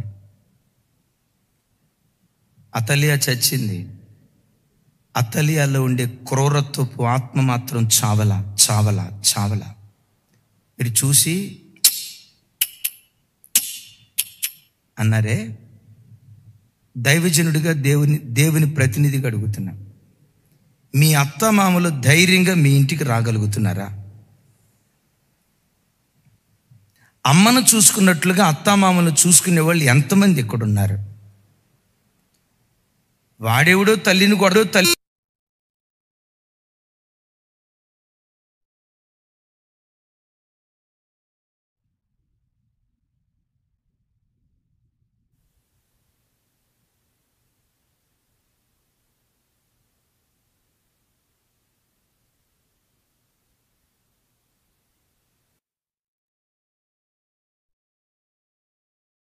క్రూరాలు నువ్వు కాదా? పంతానికి ఉంటే నేనన్నా ఉండాలి, లేకపోతే మీ అమ్మన్నా ఉండాలి. ఒక ఇంట్లో ఇద్దరు ఉండటానికి కుదరదు. నేనన్నా ఉండాలి, మీ అమ్మన్నా ఉండాలని ఆ వృద్ధ తల్లులు ఇంటికి రాకుండా నిర్దాక్షిణంగా తలుపులు మూసేవంటే నేనంట ఆ క్రూరాలు నువ్వు కాదా? వాడెవడో కొట్టాడు అయ్యో అని అంటున్నామే. ఇంట్లో ఎంతవరకు వృద్ధుల పట్ల మన కనికరాన్ని చూపిస్తూ ఉన్నాం, ఎంతవరకు జాలిని చూపిస్తూ ఉన్నాం. ఎక్కడ చూసినా క్రూరత్వం. మనిషి అనేవాడు కడవరి దినాల్లో మాయమైపోతున్నాడు. ఎలాగో చెప్పమంటారా? ఒకప్పుడు స్త్రీకి నా ఇల్లు, నా భర్త, నా పిల్లలు, స్త్రీ తనను తాను ప్రేమించిన దానికంటే తన భర్తను తన పిల్లలను బాగా ప్రేమిస్తాడు. పురుషుడున్నాడు, అందరినీ ప్రేమగా చూసుకుంటాడు, మంచిది. ఈ మనస్తత్వాలు ఉండటం మంచిదే, నేను కాదన్ను. అయితే ఈ కాలపు ఆధునిక యవ్వన ఆడపిల్లలు ఉన్నారే, అతలి ఆత్మ జొరబడి పిల్లలేమైపోయినా పర్వాలా, ఆడి భర్త ఆడేమైపోయినా పర్వాలా, నా లైఫ్ నాది, నేను ఎలా బ్రతకాలనుకున్నానో అలాగే బ్రతుకుతా, నేను ఎలా జీవించాలనుకున్నానో అలాగే జీవిస్తాను. క్రూరత్వానికి అలవాటు పడి స్త్రీలు సైతం ఉన్మాదులుగా మారిపోతున్నారు, స్వేచ్ఛను కోరుకుంటున్నారు. మా స్నేహితుడు ఒకడు కూకట్పల్లిలో పెళ్లి చూపులకు వెళ్ళేటప్పుడు నా చేత ప్రార్థన చేయించుకున్నాడు. ఇట్లా పెళ్లి చూపులకు వెళ్తున్నాను, నాతో కలిసి చదువుకున్నాడు. ప్రార్థన చేయి అన్నాడు, చేశాను. వెళ్ళొచ్చిన తర్వాత ఏమైంది అన్నా, పొరపాటున జీవితంలో నేను పెళ్లి చేసుకోకూడదు అనుకుంటున్నాను అన్నాడు. ఎందుకురా అంత పెద్దలో మాట అంటావు అన్నాను. పెళ్లి చూపులకు వెళ్ళానయ్యా, ఆ అమ్మాయి వచ్చింది, అందరి ముందు నాతో అంది, నేను సపరేట్గా ప్రైవేట్గా ఒక 2 నిమిషాలు మాట్లాడాలి అంది. వాళ్ళందరూ అన్నారు, ఇది కాస్త చదువుకున్న యుగం కదా, తప్పే ఉంది, కాస్త పక్కకి వెళ్ళండి అని చెప్పి మా ఇద్దరిని బయటికి పంపించారు. ఆ అమ్మాయి డైరెక్ట్గా నన్ను అడిగిన మొట్టమొదటి మాట, ఇదిగో నేను చదువుకునేటప్పుడు నాకు ఫ్రెండ్స్ ఉన్నారు. అప్పుడప్పుడు ఆ ఫ్రెండ్స్తో కలిసి సినిమాకి వెళ్తా. ఎవరితో వెళ్ళేవని నువ్వు నన్ను అడగొద్దు, నీకు ఇష్టమేనా? ఏం చెప్పాలో అర్థం కాక సైలెంట్గా ఓకే అన్నాడంట. నేను సంపాదిస్తున్నాను, నువ్వు ఉద్యోగం చేస్తున్నావు, నా అకౌంట్ నాదే, నీ అకౌంట్ నీదే, నీ డబ్బులు లెక్క నేను అడగను, నా డబ్బులు లెక్క నువ్వు అడగొద్దు, ఓకేనా అని అందట. సరేలే, ఇద్దరం ఉద్యోగం చేస్తున్నాం కదా, తను సంపాదించి ఏం చేస్తుంది, మనకే కదా, సరే ఓకే, నీ అకౌంట్ నీదే, నా అకౌంట్ నాదే, ఓకే, ఇబ్బంది లేదు. ఆ తర్వాత చెప్తూ ముగింపులో వచ్చిందట, నేను అసలు పొరపాటున చీర కట్టుకోను, 24 hours మిడ్డీ, అదే బుడ్డి అంటారు చూసారా, మిడ్డీతోనే ఉంటా, నీకు ఇష్టమేనా? చీర పొరపాటును కట్టుకోను, ప్యాంట్ షర్ట్, నేను జీన్స్ అంటే ఇష్టపడతా, నీకు ఇష్టమేనా? అతను అన్నిటికీ తలూపాడట. తలూపి ముగింపులో అన్నాడట, నువ్వు చెప్పినట్టు అన్నిటినీ నేను అంగీకరిస్తున్నా, అట్ ద సేమ్ టైం నా మనోభీష్టం కూడా నువ్వు ఒకసారి విను, నా ఇష్టానికి నువ్వు ఓకే అంటే మనం పెళ్లి చేసుకుందాం అన్నారట. ఏమడిగేవు అన్నా. ఆడన్నాడట, ఇదిగో నాకు ప్యాంటు చొక్కా వేసుకోవటం అస్సలు ఇష్టం ఉండదు, 24 hours చీర మీదే నేను ఉంటా, గాజులు ఇక్కడ దాకా వేసుకుంటా, నీకు ఇష్టమేనా అన్నాడంట. What non sense ever talking, నువ్వేం మాట్లాడుతున్నావు అని అన్నాడు. అదే నీకు ప్యాంట్ ఇష్టం అన్నావుగా, నీకు మిడ్డీలు ఇష్టం అన్నావు కదా, బుడ్డీలు ఇష్టం అన్నావు కదా, అదే జీన్స్ ఇష్టం అన్నావు కదా, నీ ఇష్టం నీది, నీ ఇష్టాన్ని నువ్వు నెరవేర్చుకో. నా ఇష్టం ఏంటంటే 24 hours చీర మీదే నేను ఉంటా, ఇక్కడ దాకా గాజులు వేసుకుంటా. ఇక పూలుందో చూసారా, అందరూ మూరెడేమో నవ్వేరా. ఆ దురాత్మ ఇక్కడ కూర్చున్న వాళ్ళు కొంతమందిలో లేకపోలేదు. ఆడి పేరుకు భర్తే డూడు బస్సు అన్నే, పేరుకు భర్తే. ఇప్పుడు 3వ విషయం చెప్తా. ప్రజల్లో ఈరోజు ఈ కడవరి దినాల్లో ఆ క్రుయాలిటీ మెంటాలిటీ, ఆ కఠినత్వంతో కూడుకున్న మనస్తత్వం ప్రజలను ఏలుబడి చేస్తూ ఉంది. నేను జార్జ్ అన్న ఒక చోట వాక్యం చెప్పారు, అతడు చిరంజీవి యగును. ఆ తర్వాత ఏంటి తమ్ముడు, అతడు చిరంజీవి యగును. యేసుక్రీస్తు వారిని కూర్చున్న ప్రవచన వాక్యం అది చూడండి. కీర్తనల గ్రంథం 72వ కీర్తన 13, 14 కిందకు వచ్చే చిన్న కిందకి 15వ వచనం నాతో కలిసి చెప్పండి. అతడు చిరంజీవి యగును. చిరంజీవి అంటే సినిమా యాక్టర్ చిరంజీవి అని కాదు, చిరకాలము బ్రతికేవాడు. అతడు చిరంజీవి అగును. షేబా బంగారము అతనికి ఇయ్యబడును. అతని క్షేమమునకై జనులు నిత్యము ప్రార్థనలు చేయుదురు. చివరి మాట రాసి ఉంటుంది, దినమంతయు అతనిని పొగుడుదురు. ఇప్పుడు మనం ఆదివారపు ఆరాధనకు వస్తే ఎవరిని పొగుడుతాం? చెప్పాలి. కూర్చున్నా లేచిన మొన్న ఒక చెల్లి చెప్తుంది, అన్నయ్య ఉపవాస ప్రార్థన దినం నుంచి అసలు నా ఆత్మీయత మారిపోయింది అన్నయ్య. ఒకప్పుడు అప్పుడప్పుడు ఏసయ్య అనే దాని కానీ దేవుని కృప ఉపవాస ప్రార్థన నుంచి నేటి వరకు మెలుకు వస్తే చాలు, ఏసయ్యా నీకు స్తోత్రం, ఏసయ్యా నీకు స్తోత్రం, ఏసయ్యా నీకు స్తోత్రం, త్రోవను వెళ్తున్నా, ఏసయ్యా నీకు స్తోత్రం, నా ఆత్మీయ స్థితి మారిపోయింది, శిఖరాలలో బ్రతకటానికి దేవుడు కృప చూపించాడన్న. ఏసయ్యకి మహిమ కలుగును గాక. అంటే నిరంతరం మనం మందిరంలో పొగిడే దేవుడిని ఏసయ్యా నీకు స్తోత్రం అని అంటామా లేదా? నిరంతరము ఆయన పొగడబడతాడు. పొగడబడటమే కాదు, అతడు చిరంజీవి అయ్యాడు. ఏసయ్యకి మహిమ కలుగును గాక. ఏసయ్య చిరంజీవే కాదా? ఆ పేరు పెట్టుకున్న వాళ్ళు కాదు, కానీ నేను ఖచ్చితంగా చెప్తాను, ఈ సృష్టిలో నిజమైన చిరంజీవి, చిరకాలము బ్రతుకుతున్న ఏకైక వ్యక్తి మన ఆరాధ్య దైవం ప్రభు అయిన యేసుక్రీస్తు వారు. యేసుక్రీస్తు వారు పుట్టినప్పుడు బంగారం తీసుకొచ్చారా లేదా? చెప్పండి. యేసుక్రీస్తు వారు పుట్టినప్పుడు బంగారం తీసుకొచ్చారా లేదా? అతని క్షేమముకై జనులు చెప్పాలి, నిత్యము ప్రార్థన చేయుదురు. యేసుక్రీస్తు వారికి ఇంత గొప్ప ఆధిక్యత ఎందుకు కలిగిందో తెలుసా? నిరంతరం ప్రజలు ఆయన పొగడటానికి, ఆయన క్షేమం కొరకై జనులు నిత్యం. ఇందాక దాకా మనం ఏం చేశాం? ఎవరి క్షేమం కొరకు ప్రార్థన చేశాం? పెద్దగా చెప్పాలి. ఎవరి క్షేమం కొరకు ప్రార్థన చేశాం? మనమేమో అమెరికా దేశ క్షేమం కొరకు ప్రార్థన చేసామని అనుకుంటాం, భారతదేశ క్షేమం కొరకు ప్రార్థన చేసామనుకుంటాం. పరోక్షంగా ఆ రాజ్యాలు యేసయ్య సొంతం కావాలి అంటే ఎవరి క్షేమం కొరకు ప్రార్థన చేసినట్లు? అతని క్షేమం కొరకు దినమంతా ప్రార్థన చేస్తారు, దినమంతా పొగుడుతారు. ఇంత గొప్ప వ్యక్తిగా యేసయ్య ఎందుకు మారారో తెలుసా? 12వ వచనం నుంచి ఉంటారు, చూడండి ఆ మాటలు. తమ్ముడు బ్యాక్, వెనక నుంచి 13వ వచనం నుంచి బ్యాక్. నా వైపు చూసి నాతో కలిసి చెప్పండి. దరిద్రులు మొరపెట్టగా అతడు వారిని విడిపించును, దీనులను నిరపరాధులను అతడు విడిపించును, నిరుపేదల యందును బేదల యందును అతడు కనికరముంచును, బేదల ప్రాణమును అతడు రక్షించును. ఇక్కడి నుంచి కపట బలత్కారము నుండి అతడి వారి ప్రాణమును విమోచించును, వారి ప్రాణము అతని దృష్టికి ప్రియముగా నుండును. విన్నారా?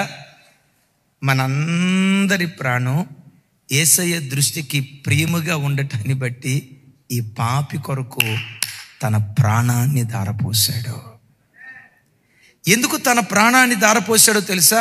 మన ప్రాణము ఆయన దృష్టికి ప్రియముగా ఉందట. ఎవరి ప్రాణం? దీనుల ప్రాణం, దరిద్రుల ప్రాణం, బలత్కారుల చేతిలో పట్టబడిన వారి ప్రాణం, పాపుల ప్రాణం, అపవిత్రుల ప్రాణం, బలహీనుల ప్రాణం ఆయన దృష్టికి ప్రియముగా ఉండటాన్ని బట్టి ఈ ప్రాణం కొరకు ఆయన తన ప్రాణాన్ని ధారపోసాడు గనుక చిరంజీవిగా మారాడు. బంగారం అతనికి ఇవ్వబడింది. అద్భుతం చూడండి, అతని క్షేమము కొరకై దినమంతా ప్రార్థన చేస్తున్నారు. అన్నిటికంటే విశేషంగా దినమెల్లా అతనిని ఈ 4 ఆశీర్వాదాలు ఎవరెవరికి కావాలి? మీరు ఒక చేయి ఎత్తుతారేమో, నేను 2 చేతులు పైకి ఎత్తుతా. నేను పరలోకంలో చిరకాలం బ్రతకాలి, నేను చిరంజీవిగా ఉండాలి. ఆమెన్ అంటారు.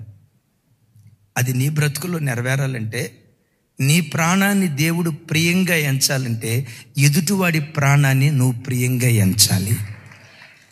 నేను ఖచ్చితంగా నమ్ముతా, నీళ్లు పోసేవారికి నీళ్లు పోసేవారిని దేవుడు లేవనెత్తుతాడు, నూనె పోసేవారిని దేవుడు లేవనెత్తుతాడు. నన్ను క్షమించండి, నిప్పులు పోసేవాడికి ఖచ్చితంగా ఏది విత్తుతామో అది కొయ్యాలి కదా.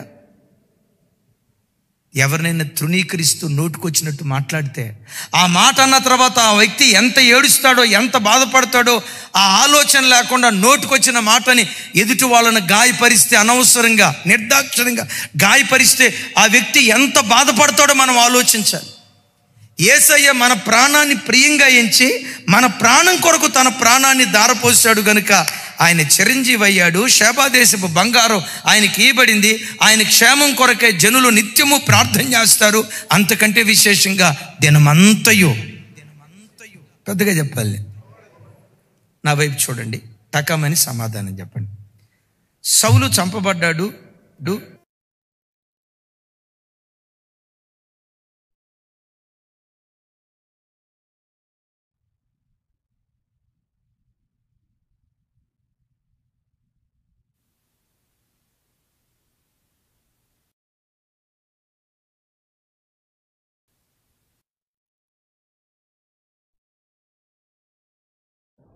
కానీ సౌలుకు వచ్చిన పరిస్థితి చూడండి. దావీదు కూడా తర్వాత చనిపోయాడా లేదా? చనిపోయాడు. కానీ సౌలు చనిపోయినట్లు చనిపోలా. ఓ నెమ్మదైన మరణం. సౌలు ముగింపు అలా ఎందుకుంది? దావీదు ముగింపు ఇంత ఘనంగా ఎందుకుంది? ఓ మాట బైబిల్లో నుంచి మీకు గుర్తుకు తెస్తా. సమూయేలు మొదటి గ్రంథం 26వ అధ్యాయం 24వ వచనం నాతో కలిసి చిత్తగించుము. ఈ దినమున నీ ప్రాణము నా దృష్టికి ఘనమైనందున యెహోవా నా ప్రాణమును తన దృష్టికి ఘనముగా ఎంచి బాధలన్నిటిలో నుండి నన్ను రక్షించునుగాక. చేతులెత్తి గట్టిగా అందరం చప్పట్లు కొడుతూ స్తోత్రాలు చెప్దాం.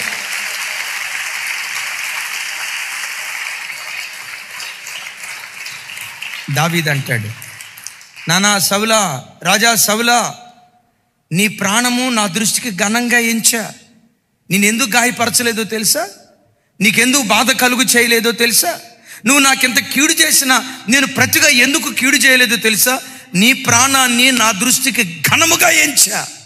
బిడ్డలారా, బ్రతికే సమాజంలో ఒక మాట మాట్లాడేటప్పుడు ఈ మాట అంటే ఎక్క బాధపడిద్దేమో, నొచ్చుకుంటుందేమో, ఏడుస్తుందేమో, మనం నోరు కొంచెం జాగ్రత్తగా ఉంచుకుంటే మంచిది కదా, తొందరపడి మాట్లాడకుండా ఉంటే మంచిది కదా అని ఎదుటివాడి ప్రాణాన్ని మనం ఘనంగా ఎంచాలి. దావీదు అంటాడు, నా దృష్టికి నీ ప్రాణము నేను ఘనంగా ఎంచాను గనుక దేవుడైన యెహోవా తన దృష్టికి నా ప్రాణమును ఘనముగా ఎంచి నాకు కలిగిన బాధలన్నిటిలో నుండి నన్ను రక్షించునుగాక.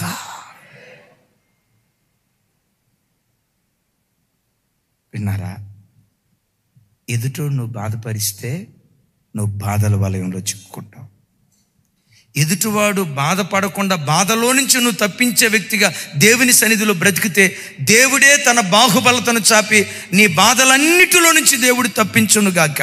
ఈరోజు పరిస్థితి ఏంటో తెలుసా? ఒక ఆయన చెప్తున్నాడు, అన్న ఏం కోడలన్నా, మేము వచ్చేసరికల్లా వండుకుంటుందన్నా, ఫుల్గా తినేస్తుందన్నా, పాత్రలు కడిగి బొరలేస్తుందన్నా, తిన్నావా అని అడగదన్నా. అది కోడలా అన్నా? ఏమో నాకు తెలియదయ్యా అన్న. అది కోడలా అన్నా? మీరన్నా ఒక మాట చెప్పండి అన్నాడు.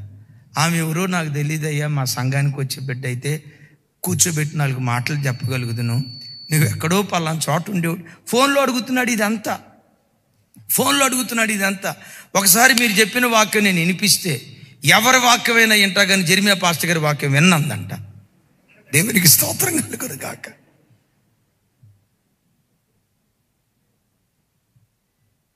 మొత్తానికి దేవుడు ఒకనొక రోజు దర్శించాడు. అద్భుతం ఏంటంటే ఆ బిడ్డ మారింది. ఇదే మన చర్చికి వచ్చి బాప్తిస్మం తీసుకుంది. ఇంకా వివరాలు నేను చెప్పలేను, అంతటితో ఆపేస్తా. ఎప్పుడైనా వాళ్ళ మామ వాళ్ళ భర్త వాక్యం పెట్టుకుంటే ఎవరిదైనా వింటా, కానీ జెర్మియా పాస్టర్ గారి వాక్యం విన్నాం. ఆయన పద్దాకల్లా భార్య అంటాడు, భర్త అంటాడు, అత్త అంటాడు, కోడలు అంటాడు. మళ్ళీ ఒక సామెత, ఉట్టికి ఎగరలేనమ్మ స్వర్గానికి ఏమి ఎగిరింది అంటే కుటుంబాన్ని కట్టుకోలేనుడు, కుటుంబంలో సరిగ్గా ప్రేమ పంచలేనుడు, పరలోకమే. అసలు పరలోకానికి భూలోకానికి సంబంధం ఏంటంటే పరలోకం వేరు. అవునా? యేసయ్య ఏమంటాడు? సహోదరుని ప్రేమించలేనుడు దేవుడిని ఏం ప్రేమిస్తాడు? సహోదరుడికి ఆప్యాయత పంచలేనుడు దేవునికేం అని వాక్యంలో రాయబడి ఉంది కదా. ఆ అమ్మాయి తప్పుగా అర్థం చేసుకొని ఎవరు వాక్యం అన్నా వింటా, కానీ అన్న వాక్యం జెర్మియా అయ్యగారు వాక్యం విన్నాం. అదే బిడ్డ డిసెంబర్ 30వ తారీఖు గత సంవత్సరం శుద్ధీకరణ కోటాలు జరిగేటప్పుడు ఎక్కడే వచ్చి బాప్తిస్మం తీసుకున్నాం. వాళ్ళ మామ వచ్చి అంటాడు, అన్నా ఎన్నో అని చెప్పి మేము లేవక మునిపి 5 లేచి వాక్యం పెడుతుందన్నా. విని ఇదిగో ఈరోజు అయ్యగారు ఏం చెప్పాడేనండి రోజు ఇక ఆ వాక్యం కూర్చొని మాట్లాడిద్దన్నా. ఎంత మారిందో ఆ తల్లి. ప్రతి క్రైస్తవుడు యాజకుడిగా మారి వాక్యమనే ఖడ్గాన్ని తీసుకొని అతలి ఆత్మ నీలో ఉంటే దాన్ని వాక్యం చేత చంపే వ్యక్తులుగా బ్రతకాలి. ఎక్కడ చూసినా క్రూరత్వం ఏలుబడి చేస్తున్న దినాల్లో బ్రతుకుతున్నాం. మూడవది ఏంటో తెలుసా? భయంకరం. మూడవది, ఎందుకు వీళ్ళందరినీ చంపిందంటే నేను రాణిని కావాలి. ఇశ్రాయేలీల చరిత్రలో 42 మంది రాజులు అటు యోధా దేశాన్ని కానీ ఇటు ఇశ్రాయేల్ దేశాన్ని కానీ పరిపాలన చేశారు. ఈ రాజులందరిలో రాజ్యాన్ని పరిపాలన చేసిన ఏకైక స్త్రీ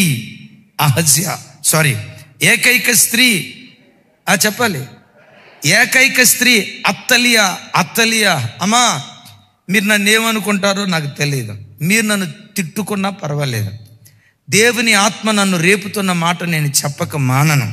నేను చెడ్డోడిని, మీకు చెడ్డోడినైనా పర్వాలేదు, నా దేవుని ఎదుట యోగ్యమైన వాడిగా నేను నిలబడితే నాకు అదే భాగ్యం.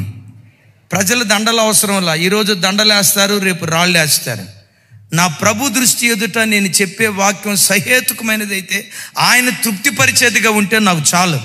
మీ మార్కులు నాకు అవసరమే లేదు. దీనికి ఆమె ఏం చెప్పండి.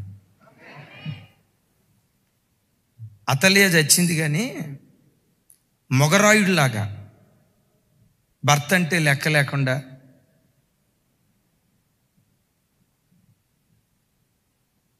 పెద్దోళ్ళంటే లెక్క లేకుండా మొగరాయుడిలాగా బ్రతికే కొంతమంది ఆడ సంతతి ఉంది ఈ తరంలో. ఆ అతలియా చచ్చింది కానీ దాని ఆత్మ ఈరోజు ప్రజల మీద పరిపాలన చేసి నేను ఇంట్లో పెత్తనం చేయాలి, నా మాట నడవాలి, నా మాట గెలవాలి. అమ్మాయి కోడలు రాణి విన్నావు తల్లి, అమ్మ ఇదేమన్నా పెత్తనం నడవాలనుకుంటున్నావా? వద్దు తల్లి, నీకు దండం పెడతా, వద్దు మన పెత్తనం వద్దు. మీ పెత్తనం ఏమన్నా నడవాలనుకోండి, ఎలిజబెత్ నీకు అసలు ఇబ్బంది లేదు, అత్తే లేదు, ధన్యురాలు పో. వినండి, ఈ కడవరి దినాల్లో భయంకరమైన పరిస్థితి ఏంటో తెలుసా? నేను పెత్తనం చేయాలి. స్త్రీలారా, ఒక తండ్రి చెప్పినట్లు చెప్తున్నా, స్త్రీ ఎప్పుడు కుటుంబానికి శిరస్సు కాకూడదు. కుటుంబానికి స్త్రీ శిరస్సు అయిందా, ఆ కుటుంబం విచ్ఛిన్నమైపోవటం ప్రారంభిస్తుంది. అఫ్కోర్స్ శిరస్సుగా ఉండాల్సిన భర్త శిరస్సుగా ఉండాలి. ఒక భర్త ఎలా ఉండాలో, ఒక పురుషుడు ఎలా ఉండాలో ఆ నాయకత్వపు లక్షణాలు కలిగి నువ్వు బ్రతికితే ఆటోమేటిక్గా వాళ్ళు మొండిగా ఉండటానికి ఇష్టపడతారు. కొంతమంది భర్త శిరస్సుగా ఉన్నా కొంతమంది స్త్రీలు ఉంటారు, నా పెత్తనం నడవాలి. ఏంటి ఆయన చెప్పేది? నేను ఎంత చదువుకున్నా, అంత కట్నం తెచ్చా, నేను ఎక్కడ తక్కువ, నేను ఉద్యోగస్తురాల్ని, ఆయన ఉద్యోగస్తుడు, నేను ఎందుకు తగ్గాలి అని పెత్తనదారి వ్యవస్థతో భర్తలను అనిచే ఓ దుర్మార్గపు అతల్య లాంటి స్త్రీలు అనిచే ఓ దుర్మార్గపు కొంతమంది. ఏం జరిగిద్దో తెలుసా? నీ అట్లాగేనండి అని అంటావే, అది నీ పిల్లలు చూస్తారు. రేపు నీ పిల్లలు కూడా నీవు ఎప్పుడైనా గద్దించినప్పుడు, మమ్మీ అట్లాగే మమ్మీ, వాళ్ళ డాడీ చేయెత్తితే డాడీ డాడీ డాడీ డాడీ గడగడ వణుకుతారు. నువ్వు నీ భర్త దగ్గర వణకకుండా ఆ భర్తనే వణికించే ఘనమైన స్త్రీ అనుకో. వణికించే వాళ్ళు ఉంటారు కొంతమంది, భర్తను వణికించే వాళ్ళు టార్చరో, ఇక వాడు బతకాలో సావాలో అర్థం కాక, ఎందుకు బతుకుతున్నావురా, చచ్చిపోవచ్చు కదా అని ఎవరు అంటే, పిల్లల కోసం బతుకుతున్నానయ్యా, లేకపోతే ఈ బతకాలని ఎంత కూడా ఆశ లేదయ్యా. ఎందుకు ఇంత మాట అన్నావు? ఇంట్లో ఉంది అతలియా, అది ఆడదు కాదు, మగరాయుడు. రూపం ఆడరూపం కానీ, వేషం ఆడవేషం కానీ, స్వభావాలన్నీ మగోడి స్వభావాలే. ఎక్కడన్నా భర్తని ఒక విలువ ఉందా? డ్యూటీకి వెళ్తావయ్యా? వెళ్తానయ్యా. నెలకు జీతం ఎంత? అంతా 70,000 అన్నా. సిస్టర్ ఏం చేస్తుంది? ఇంట్లోనే ఉంటుందన్నా. మరి ఇంట్లో వంట చేసేది ఎవరు? నేనే చేస్తానన్నా. బట్టలు ఉతికేది ఎవరు? నేనే ఉతుకుతానన్నా. పిల్లలకి స్నానం చేసేది ఎవరు? చివరికి అది కూడా నేనేనన్నా. దేవుడు తన మహా గొప్ప కృపను బట్టి నాకు ఓర్పిచ్చాడన్నా. మరి సిస్టర్ ఏం చేస్తుంది? ఛానల్ మార్చి ఛానల్. మీకు తెలుసా, జస్ట్ ఈ మధ్య తాను వింటున్న ఆ ఛానల్ పెట్టేటప్పుడు చూస్తున్న ఆ ఛానల్ ఆపి కొంచెం భోజనం పెట్టామని భర్త పిలిస్తే, మీకు తెలుసా, నన్ను అవమానపరుస్తున్నాడు, స్త్రీగా నాకు గౌరవం ఇంట్లో దొరకట్లేదని ఉరేసుకొని చచ్చిపోయింది. ఇదేం చూపిస్తావని నేను చూపించలా, నా దగ్గర ఉంది. ఎవరది? అదే ఇందాక చెప్తున్నా కదా. నేను అడుగుతా, నీ భర్త అంటే నిజంగా నీ గుండెల్లో భయం ఉందా? నా స్వపురుషుడు, నా శిరస్సు. భర్తకు భయపడే స్త్రీలుగా బ్రతుకుతున్నారా? భర్తనే భయపెట్టే స్త్రీలుగా బ్రతుకుతున్నారా? భర్తను భయపెట్టి ఆ భక్తి కలిగిన భర్తకు లోబడకుండా నువ్వు మందిరానికి వచ్చి దీర్ఘ ప్రార్థన చేస్తే ఎవడింటాడు నీ ప్రార్థన? నువ్వు 21 రోజు ప్రార్థన చేయి, 40 రోజులు ప్రార్థన చేయి, 50 రోజులు ప్రార్థన చేయి, నీకు నువ్వు మార్కులు వేసుకోవటమే కానీ నీ ప్రార్థన దేవుని సన్నిధికి చేరదు. తస్మాత్ జాగ్రత్త. నువ్వు విధేయురాలిగా బ్రతికితే నీ విధేయత నీ పిల్లలు చూసి అదే విధేయత కలిగి పిల్లలు బ్రతుకుతారు. రేపు ఆ అమ్మాయికి నువ్వు వివాహం చేసి అత్తారింటికి పంపిస్తావే, అత్తారింటికి వెళ్ళినప్పుడు అల్లుడు ఏదన్నా ఒక మాట అంటే గడగడ వణుకుతా భయపడతా ఉంటుంది. లేదా అది నేర్చుకోవాలి, నీ దగ్గర తిరుగుబాటు నేర్చుకుందనుకో, పెళ్లి చేసిన 3వ రోజే స్తోత్రం నీ ఇంటికి వచ్చేస్తుంది. ఎందుకు క్రమం లేదు నీ దగ్గర ఉంటే నీ పిల్లలు నేర్చుకోగలుగుతారు. కారణం ఏంటయ్యా అంటే ఈ దినాలలో అధికారం నా పెత్తనం నడవాలి. నేను ఎప్పుడు చర్చిలో అనుకుంటా, నా మనసులో అనుకుంటా, దేవా నా పెత్తనం నడవకూడదు, పరిశుద్ధాత్మ ఆధిపత్యమే సంఘంలో నడవాలి. పరిశుద్ధాత్ముడే సింహాసనం వేసుకొని కూర్చోవాలి. ఆయన నాయకత్వం మీద పరిచర్య జరగాలి. కానీ నా పెత్తనం నడవాలి, ఇంకొకటి పెత్తనం, మనుషుల పెత్తనం నడిచిందా ఆ సంఘం కుటుంబం ముక్కలైపో. చూడండి, తల్లులందరూ ముసుగేసుకొని ఎంత చక్కగా వాక్యం వింటున్నారు. మీరు చాలా చోట్ల చూడండి, అసలు స్త్రీ ఎందుకు ముసుగేసుకోవాలి, ఎందుకు వేసుకోవాలి? ఇప్పుడేం పర్వాలేదు, వేసుకోవద్దు తల్లి, జారిపోయింది. నా వైపు చూడండి, జారిపోయింది. నేను దాన్ని కాదంట్లా. అయితే ఈ కాలంలో చూడండి, స్త్రీలు ఎందుకు వేసుకోవాలి, మరి పురుషులు ఎందుకు వేసుకోకూడదు? వాక్యం ఏమంటుందంటే స్త్రీకి శిరస్సు పురుషుడు. ముసుగు ఎందుకు వేసుకోమంటున్నాడు తెలుసా? నా పురుషుని యొక్క అధికారానికి నేను లోబడుతున్నా. అది పాటించేటప్పుడు ఎంత ఘనంగా దాన్ని ఎంచాలి. బానిసత్వంగా ఎంచుతామా? దేవుని వాక్యాన్ని నెరవేరుస్తున్నామన్న సంతోషంతో ఎంచుతామా? ముసుగేసుకోవటం బానిసత్వమా? స్త్రీని అణిచివేసినట్ల? దేవుని వాక్యంలో రాయబడింది కదా, నా పురుషుని అధికారానికి నేను లోబడుతున్నానని. అధికారానికి లోబడుతున్నాన దానికి సూచనగా నేను ముసుగేసుకుంటున్నానని. ఈ కాలంలో చూడండి, మీరు టీవీ ఆన్ చేస్తే చాలు ముసుగేసుకోవాల్సిన అవసరంలా. అది ఎక్కడో కొరింథీ సంఘాన్ని గురించి చెప్పారు. ఆ సంఘంలో స్త్రీలు ఇలాగా ఎందుకు ఇలా మాట్లాడుతున్నారు తెలుసా? లైవ్ వెళ్తుంది కాబట్టి నేను చెప్పలేను.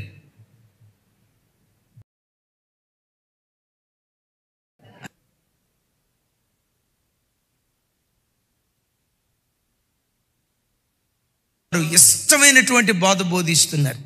ఈ మధ్య అమెరికాలో ఒక యవ్వన తల్లి భర్తను గురించి ఒక అద్భుతమైన మాట చెప్పింది. ఆ వీడియో ఇప్పటికే కొన్ని లక్షల మంది చూశారు. సరే, ఇంగ్లీష్ వచ్చిన వాళ్ళు వినండి, అర్థం చేసుకోండి. రాని వాళ్ళకి నేను ట్రాన్స్లేషన్ చేస్తాను. అందుకని చిన్నప్పుడు సరిగా చదువుకుంటే ఈ బాధ అంతా ఉండేది కాదు. అప్పుడు గేదెలు కాయటానికి పోతిరాయా, బెల్లం కొడుకు పోతిరి, గోలికాయలు ఆటకు పోతిరాయా. అసలు ఆ తల్లి చూడండి, ఒక మాట తమ్ముడు ఆగా. ఈ మాటలు అమెరికా దేశంలో భక్తులు మాట్లాడిన మాటలు. ఈ మాటలు వింటున్నప్పుడు నాకేమనిపించిందో తెలుసా? మా ప్రార్థన వ్యర్థం కాలేదయ్యా. అలాంటి శేషాన్ని ఈ తరంలో కూడా నువ్వు లేవనెత్తుతున్నావు. నీ శేషం అంతరించిపోలేదని ఎంత సంతోషం కలిగిందో. చూడండి ఆ తల్లి ఏమందో. God has given men a capacity and a responsibility that women do not have, and we have to be honest about it. we can say he's not a man, he doesn't know how to lead, he doesn't whatever. There's still a capacity inside of him that God did not give us as women. And one of the biggest examples that I can give of that, imagine it's raining and you're in New York City. And if you've ever been to New York City or in France and it starts raining and people start selling umbrellas on the street, those $5-10 umbrellas, they're not worth much, but they get the job done until you get home. Imagine you have that man. You have the man that gets the job done, isn't anything special, but he gets the job done. That man, no matter how little you view him, is made to handle the rain. You were not made to handle the rain, but you were made to hold up that which can handle the rain. If you didn't have that umbrella, you would come back home smelling like what you were poured on, what poured on you. When a man comes back in as that umbrella, he gets dried quickly, water repellent, it falls off of him, and no matter how equipped you thought he still was built for the rain. The difference also, some of you want that Neiman Marcus umbrella. Some of you want the wood handle. Those things are heavy. And if God gave you a man like that, then you have to be the woman that can hold up that man. Because an umbrella that is not used, it can be for the rain, for the sun, it shields, it provides shade, it allows what's under it not to be touched. We are the vessel, not weaker. We are the vessel that was meant to let the one that God gave us be held up and used for what he was made. So now, as a wife, I want to say, I don't want to get wet. I don't want a sunburn. My skin's not built for that. So instead, I'm going to let the man be who he was meant to be. And if God gave me, which he did, my man's about as heavy as this table. That means God made me capable of holding him up. If my man is not doing what he was made to do, it's because I, as his wife, am not holding him up. One thing I will credit myself to is that that man can come and do what God has him to do, because on the back end, he is being held up and held down. Would you follow and subscribe for more if you believe that? ఆ తల్లి చెప్పిన మాట ఏంటంటే, పురుషుడు స్త్రీ వాళ్ళిద్దరిని దేవుడు కలుగు చేసినప్పుడు పురుషుడిని కొన్ని విషయాల్లో సామర్థ్యం కలిగిన వాడిగా దేవుడు చేశాడు.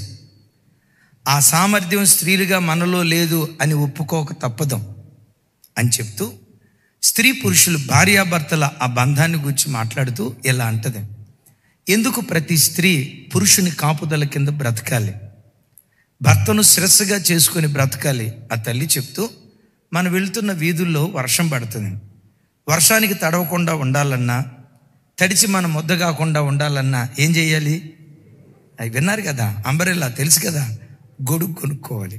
ఆ గొడుగును మడతట్టేసి సంకన పెట్టుకుంటావా, నెత్తి మీద పెట్టుకుంటావా? భర్త ఎప్పుడు నెత్తి మీదే ఉండాలా. అట్లాగని నెత్తి మీదకి తబలా కొట్టేవాడిగా ఉండాలని కాదు నేను అనేది. భర్త ఎప్పుడు శిరస్సుగా ఉండాలా. ఆ గొడుగులాగా భర్త ఉంటే వర్షానికి తడవకుండా కాపుదల, ఆ సూర్య వేడి మనకు తాకుండా కాపుదల, ఇంటికి భద్రంగా రావటానికి అవకాశం ఉంటుంది. ఆ గొడుగే లేకపోతే, నేను చదువుకోలేదా, నేను సాఫ్ట్వేర్ కాదా, నేను ఇంజనీర్ని కాదా, నాకు నెలకు 1,50,000 రూపాయలు కాదా, తమ్ముడా నేను జపాన్ పోనా, చైనా పోనా, అమెరికా పోనా, మల్టీ టాలెంటెడ్ అని గొడుగు లేకుండా పోయావనుకో, ఆ బతుకేమైపోద్దంటే తడిసిపోద్ది. ఇంకొక మాట కూడా ఉంది, ఆ భార్య గొడుగును జాగ్రత్తగా పట్టుకోవాలా. అది చెక్కతో చేసిందైనా ఇంకా దేటితో ఉంటుంది, ప్లాస్టిక్తో ఉన్నదైనా గొడుగును జాగ్రత్తగా పట్టుకోవాలి. ఆ గొడుగే ఒక వ్యక్తికి ఎట్లా కాపుదలిస్తుందో భర్త భార్యకి అంత కాపుదలిస్తాడు. ఈ కాలంలో గొడుగు లేని స్త్రీలు చాలా ఎక్కువ మంది అయిపోయారట అమెరికా దేశంలో. అలాంటి సంస్కృతి రాకూడదని వేదనతో ఆ తల్లి చెప్తుంది. నేను ఎందుకు ఈ మాట చెప్తున్నానంటే, అతల్య చచ్చింది కానీ దాని ఆత్మ చావలా. నేటికి సంఘాలలో కుటుంబాల్లో పనిచేసే ఎంతమంది సార్, ఈ మధ్య మీకు తెలుసా, భార్య బాధితుల సంఘం అని ఒకటి పెట్టారు. ఒకసారి పెద్దగా చెప్పండి.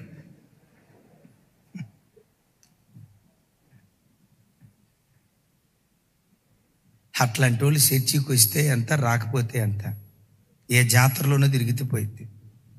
జీవం కలిగిన దేవుని దగ్గరకు వచ్చి ఆ భక్తి సంస్కృతిని మనం నేర్చుకోకపోతే దేవుని నామానికి అవమానం కలుగు చేసే వాళ్ళం అవుతాం.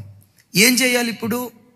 ఇలాంటి గుర్రపు గుమ్మం మన వాకిటి దగ్గర ఉన్నప్పుడు యాజకులుగా ఒక్కొక్కరు దేవుని కొరకు బయలుదేరి వాక్యమని కత్తి తీసుకొని ఆ ఆత్మను చంపే వ్యక్తులుగా దేవుని కొరకు బ్రతుకుదుం గాక. నంబర్ 1 పాడు చేసే ఆత్మ, రైట్. నంబర్ 2 క్రూరత్వం కలిగిన ఆత్మ. నంబర్ 3 ఇప్పుడు మనం విన్నాం కదా, ఎస్, బాసిజం కోరుకునే ఆత్మ. నా పెత్తనం నడవాలి. మీలో ఎవరైనా పెత్తనాన్ని కోరుకునే వాళ్ళు ఉంటే అతలి ఆత్మ. కొంతమంది నవ్వుకుంటున్నారు, నా ఎక్కడో గుర్తొచ్చినట్టుంది. అమ్మ హైమా ఏమన్నా గుర్తొచ్చిందా? అమ్మ ఏమన్నా గుర్తొచ్చిందా? రాణమ్మ ఏమన్నా గుర్తొచ్చిందా? తల్లి అమ్మ ఏమన్నా గుర్తొచ్చిందా? అమ్మ రేపుకా సిస్టర్ ఏమన్నా గుర్తొచ్చిందా? అట్లాంటి దరిద్రపు ఆత్మ సిలువేయబడాలి. మిమ్మల్ని చూసి మీ పిల్లలు నేర్చుకుంటారు, ఆ పిల్లలు విధేయులుగా బ్రతుకుతారు. అతలి ఆత్మ మన ఇంట్లో చంపబడితే నెమ్మదిగా బ్రతికే దినాలు దేవుడు మనకు అనుగ్రహిస్తాడు. చప్పట్లు కొడుతూ దేవునికి స్తోత్రాలు చెప్దాం. 4వది చూడండి, దినవృత్తాంతాలు 2వ గ్రంథం 22వ అధ్యాయం 10వ వచనం. నాతో కలిసి, అహజ్యా తల్లి అయిన అతలియా తన కుమారుడు చనిపోయినని వినినప్పుడు ఆమె లేచి యోదావారి సంబంధులకు రాజవంశస్థులందరినీ హతము చేసెను. అయితే రాజునకు కుమార్తె అయిన యెహోషాబాతు అహజ్యా కుమారుడైన యోవాషును హతులైన రాజకుమారులో నుండి దొంగిలించి అతని దాదిని ఒక పడకింటిలో ఉంచెను.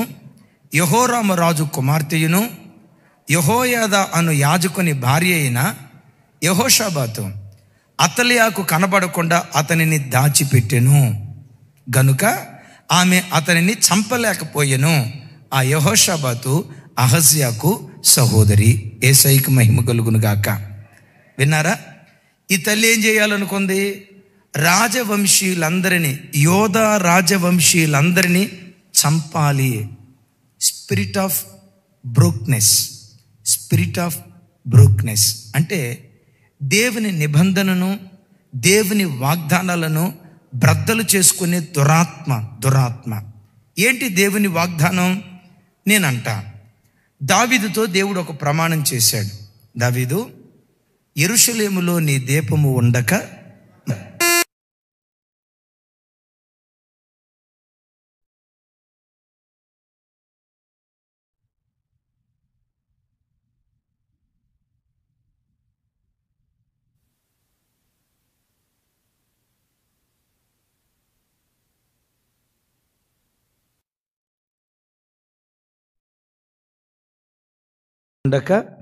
మానదు. నీలో నుంచి పుట్టినవాడే ఇదిగో ఈ మందిరాన్ని కడతాడు. వాని తర్వాత వాని పిల్లలు రాజ్యం వెళతారు. ఈ సింహాసనం మీద దావీదు సంతతిలో పుట్టినవాడు ఒకడు ఉండక మానడు. అతని సంతతిలో నుండే యేసుక్రీస్తు వారు వస్తారని, ఆ యేసుక్రీస్తు వారి ద్వారానే మరలా దావీదు సింహాసనం స్థిరపరచబడుతుందని, ఇలా ఈ ప్రవచన వాక్కులు ఉన్నాయి. వినండి, మాట కొంచెం లోతుగా ఉంటుంది, అర్థం చేసుకోండి. దావీదుతో ప్రమాణం చేయటం మాత్రమే కాదు, అసలు యేసయ్యను గూర్చిన యోధా రాజ్యాన్ని అలతాడు అనేటువంటి ప్రత్యక్షత ఆది కాండంలోనే యాకోబు ప్రవచించినట్లుగా మనం చూస్తాం. ఎక్కడ ప్రవచించాడో చూడండి ఆ మాట. ఆది కాండం 49వ అధ్యాయం 10వ వచనం. నాతో కలిసి చెప్పండి. షిలోహు వచ్చు వరకు యోధా యొద్ద నుండి రాజదండము తొలగదు. ఇక్కడ ఆగుదాం. షిలోహు వచ్చు వరకు అనండి. యోధా యొద్ద నుండి రాజదండము తొలగదు అంటే రాజులుగా పరిపాలన చేసేది ఏ గోత్రంలో నుంచి? యోధా గోత్రంలో నుంచి. ఎప్పటి వరకు రాజదండం వాళ్ళ చేతిలో ఉంటుందట? షిలోహు వచ్చు వరకు. షిలోహు అనే పేరుకున్న అర్థం ఏంటంటే విశ్రాంతి అని అర్థం. ఈ షిలోహు ఎవరికి గుర్తు అంటే మన ఆరాధ్య దైవం ప్రభు అయిన యేసుక్రీస్తు వారికి గుర్తు. యేసయ్య చెప్పారు కదా, ప్రయాసపడి భారం మోయిచున్న సమస్త జనులారా నా యొద్దకు రండి, నేను మీకు విశ్రాంతిని కలుగు చేస్తాను. అంటే ఇక్కడ రాయబడిన షిలోహ్ మెస్సయ్య రాకడను గూర్చి, యేసుక్రీస్తు వారిని గూర్చి రాయబడిన ప్రవచనం. యేసుక్రీస్తు వారు 1000 ఏండ్లు భూమి మీద పరిపాలన చేసే ఆ రోజు వరకు యోధాలో నుండి రాజదండము తొలగదు. అయ్యో పెద్దగా చెప్పాలి. ఎప్పటి వరకు? షిలోహ్ అంటే ఎవరని చెప్పాను? యేసుక్రీస్తు వారి శిలువ బలియాగం అయిపోయింది. ఆ తర్వాత దావీదు సింహాసనం స్థిరపరచడానికి యేసయ్య 1000 ఏండ్లు భూమి మీద పరిపాలన చేస్తాడు అని మనం వింటూ ఉంటాం కదా. అంటే యేసుక్రీస్తు వారు 1000 ఏండ్లు భూమి మీద పరిపాలన చేసే వరకు రాజదండం ఎవరి చేతిలో ఉంటుంది? అంటే రాజ్యాన్ని ఎవరు పరిపాలన చేస్తారు? యోధా సంతతిలో నుంచి పుట్టుకొచ్చిన వాళ్ళు. ఆ యోధా సంతతిలో నుంచి పుట్టుకొచ్చిన వాడే దావీదు. దావీదులో నుంచి పుట్టుకొచ్చిన వాడే సొలొమోను. సొలొమోనులో నుంచి పుట్టుకొచ్చిన వాడే ఇందాక చెప్పుకున్నాం కదా, యెహోషాపాతు. యెహోషాపాతులో నుంచి పుట్టుకొచ్చిన వాడే యెహోరాము. యెహోరాములో నుంచి పుట్టుకొచ్చిన వాడే అహజ్యా. అహజ్యాలో నుంచి పుట్టుకొచ్చిన వాడే యోవాషు. ఇంకా కొంతమంది ఉన్నారు. ఈవిడేం చేసిందో తెలుసా? యోధా సంతతిలో ఒక్కడు కూడా మిగలకూడదు. అందరినీ చంపేస్తే మరి యోధాలో నుంచి యేసుక్రీస్తు వారు ఎలా వస్తారు? అందరినీ చంపేస్తే యేసుక్రీస్తు వారు రాకపోతే మనందరికీ రక్షణ ఎలా కలుగుతుంది? ఈ అతలి ఆత్మ ఏంటో తెలుసా? భవిష్యత్తు ప్రణాళికను పాడు చేసే దురాత్మ. భవిష్యత్తు ప్రణాళికను పాడు చేసే దురాత్మ. అయితే అక్కడ ఒక తల్లి చాకచక్యంగా ఏం చేసిందో తెలుసా? వచ్చే వారం చెప్తాను. 3 రకాలుగా వ్యూహాన్ని పన్నింది. వచ్చే వారం చెప్తాను. ఆ తల్లి ఏం చేసిందో తెలుసా? ఈ యోధా వంశాన్ని ఎలాగైనా బ్రతికించుకోవాలని చాకచక్యంగా ప్రవర్తించి ఆ బిడ్డను తీసుకుని వెళ్ళి దాచిపెట్టి ఆ కుమారుల్లో నుంచే ఆ తర్వాత హిజ్కియా, ఆ హిజ్కియాలు నుండే మనష్షే, ఆ మనష్షేలు నుండే ఆ తర్వాత యోషియా, ఆ యోషియాలు నుండే లోకరక్షకుడైన యేసుక్రీస్తు వారు ఉద్భవించారు. చప్పలు కొడుతూ ప్రభు వారికి స్తోత్రాలు చెప్దాం. అంటే దీని అర్థం ఏంటో తెలుసా? మన చేతులారా దేవుడు మనకిచ్చిన వాగ్దానాలను పాడు చేసుకునే అనుభవం. Spirit of brokenness. దేవుడిచ్చిన వాగ్దానాలు, దేవుడు మనకిచ్చిన వాగ్దానాలు ఎన్నో ఉన్నా ఆ వాగ్దానాలు అనుభవించడానికి హక్కుదారులుగా మనం బ్రతకపోవటాన్ని బట్టి ఎన్నో వాగ్దానాలు మనకు దూరం అవుతున్నాయి. సామెత ఒకటి ఉంది కదా, అన్నీ ఉన్న అల్లుడు నోట్లో శని ఉంటే అని ఒక సామెత ఉంది, చూసారా? ఇన్ని వేల వాగ్దానాలు ఉన్నాయి. ఇన్ని వేల వాగ్దానాలు ఉన్నా ఎందుకు మనం అనుభవించలేకపోతున్నామంటే అతలి ఆత్మ ఆ వాగ్దానాలు అనుభవించకుండా చేజేతులారా పాడు చేసుకునేటట్లుగా సైతాన్ చేస్తున్నాడు. ఓ మాట మిమ్మల్ని అంటా, రెహబాము కాలంలో రాజ్యం 2 అయ్యింది. 10 గోత్రాలను దేవుడు యెరోబాము చేతికిచ్చాడు. యెరోబాము చేతిలో నుంచి రాజ్యం లాగివేయబోయేటప్పుడు దేవుడు ఒక మాట అంటాడు, యెరోబామా, యోధా దేశం మీద దావీదు కుటుంబీకులను స్థిరపరిచినట్లుగా ఇశ్రాయేలీల మీద నీ కుటుంబాన్ని స్థిరపరచాలనుకున్నాను యెరోబామా, నీ చేతులారాను పాడు చేసుకున్నావు యెరోబామా. నమ్ముతారా ఈ మాట? ఆ కాలంలో దావీదు కుటుంబాన్ని స్థిరపరిచినట్లుగా యేసు రక్తంతో కడగబడిన ప్రతి క్రైస్తవ కుటుంబాన్ని ఈ తరంలో దావీదు కుటుంబాలుగా స్థిరపరచాలని దేవుడు కోరుకుంటాడు. ఇమాన్యుయేల్ పరిచర్యను దావీదు కుటుంబంలాగా స్థిరపరచాలని కోరుకుంటాడు. ఇచ్చిన వాగ్దానం ఏంటో తెలుసా? సూర్య చంద్ర నక్షత్రాదులు నిలిచి ఉన్నంత కాలం ఆ సింహాసనం మీద దావీదు పిల్లలు ఉండక మానరు, ఇది ఖచ్చితంగా జరుగుతుంది అన్నాడు. ఎప్పుడో 1000 సంవత్సరాల క్రితం చెప్పిన ఆ ప్రవచనపు మాట నేటికి నెరవేర్చబడుతుంది. బెంజమిన్ నెతన్యాహు యోధా గోత్రంలో నుంచి పుట్టినటువంటి వ్యక్తి. బిడ్డలారా, చేతులారా ఎక్కడైనా దేవుడిచ్చిన వాగ్దానాలు నీ చేతులారా పాడు చేసుకుంటున్నావేమో గుర్తెరిగి, అవునయ్యా నా ఈ బుద్ధిహీనపు ప్రవర్తనను బట్టి నీ వాగ్దానం నాలో నెరవేర్చబడలేదయ్యా, నా ఈ పలానా అవిధేయతను బట్టి వాగ్దానానికి నేను హక్కుదారుడిగా బ్రతకలేకపోయానయ్యా అని యాజకుడిగా మారి వాక్యమనే కత్తి తీసుకొని, వింటున్నారా, వాక్యమనే ఖడ్గాన్ని తీసుకొని అతలి ఆత్మను చంపే వ్యక్తులుగా దేవుని సన్నిధిలో మనం బ్రతుకుదుముగాక. గట్టిగా చెప్దాం ఆమెన్. సరే, ఆ తర్వాత ఏం జరిగిందంటే 6 సంవత్సరాలు పరిపాలన చేసింది. యోవాషు పెద్దోడయ్యాడు. పెద్దోడైన తర్వాత వచ్చే వారం చెప్తాను ఎలా పెద్దోడయ్యాడు, ఎలా దాచబడ్డాడు, అతల్యాని చంపటానికి వాళ్ళు పన్నిన 3 వ్యూహాలు ఏంటి వచ్చేవారని చెప్తాను. అయితే ఈ అతల్య ఆత్మలో మరొక ఆత్మ ఏంటంటే, ముగిస్తున్నాను, నా వైపు చూడండి. యోవాషు పెద్దవాడైన తర్వాత రాజుగా పట్టాభిషేకం చేశారు. పట్టాభిషేకం దేవుని మందిరంలో జరుగుతూ ఉంటే ఈ బాజా బదింత్రీలు బోరధ్వని వినబడతా ఉంటే ఏదో జరుగుతుందని అతల్య తెలుసుకుంది. పరుగు పరుగున దేవుని మందిరానికి వచ్చింది. వచ్చినప్పుడు ఏమందో తెలుసా? అతను రాజుగా చేస్తే ద్రోహం ద్రోహం అని కేకలేసింది. ఏమని కేకలేసింది? దొంగోడు దొంగ దొంగ నరిస్తే ఎట్టుంటుంది? అచ్చం ఎట్టాగే ఉంది. నా మాట అర్థమైందా? దొంగోడు పోలీసు వాళ్ళు పడతా ఉంటే దొంగ దొంగ నరుస్తూ ఉంటే ఈలోపు అదిగో దొంగ అదిగో దొంగ అదిగో దొంగ దొంగ దొంగోడు ఇంకొకరిని పట్టుకొని దొంగ దొంగ అరిచినట్లు ద్రోహం ద్రోహం అంది. నేనంట వీళ్ళు చేసింది ద్రోహం అయితే మరి ఇంతకుముందు పాము చేసింది పుణ్యమా? ఎవర్రా మనిషి? అంతకుముందు పాము చేసింది రాజకుమారులను నిర్దాక్షిణ్యంగా చంపించిందే, కర్కశకంగా కర్కోటకంగా వాళ్ళందరినీ హతమార్చింది. గతంలో తాను చేసింది ఏంది? గతంలో తాను ఏం చేసిందో ఇప్పుడు ఇది ద్రోహం కాదు, ఇది ద్రోహం కాదు. దీన్ని ఏమంటానంటే spirit of blindness. Spirit of blindness. తన తప్పేంటో తెలుసుకోకుండా ఇతరుల తప్పులను గూర్చి నేరారోపణ చేసే ఆ గుడ్డితనం. 5 రకాల ఆత్మలు. చూడండి ఈ మాట, ఈ ఒక్క మాట చదివికి ప్రార్థన చేస్తాను. యెషయా గ్రంథం 33వ అధ్యాయం 1వ వచనం. 33:1. దోచుకొనబడకపోయినను దోచుకొనుచునుండు నీకు శ్రమ, నిన్నెవరు వంచకపోయినను వంచుచుండు నీకు శ్రమ. నువ్వు దోచుకొనుట మానిన తర్వాత అబ్బా నీవు దోచుకొనబడిదవు. నీవు వంచుట ముగించిన తర్వాత జనులు నిన్ను, విన్నారు ఈ మాట? ద్రోహం ద్రోహం ద్రోహం అంది. ఎందుకు ఈ ద్రోహం ఇక్కడ జరిగిందో తెలుసా? గత కాలంలో ఇవేం చేసింది? గత కాలంలో ద్రోహం చేసింది కదా. ఆమె ద్రోహం ముగించబడిన తర్వాత ఇప్పుడు ద్రోహం చేసేవాళ్ళు లేచారట.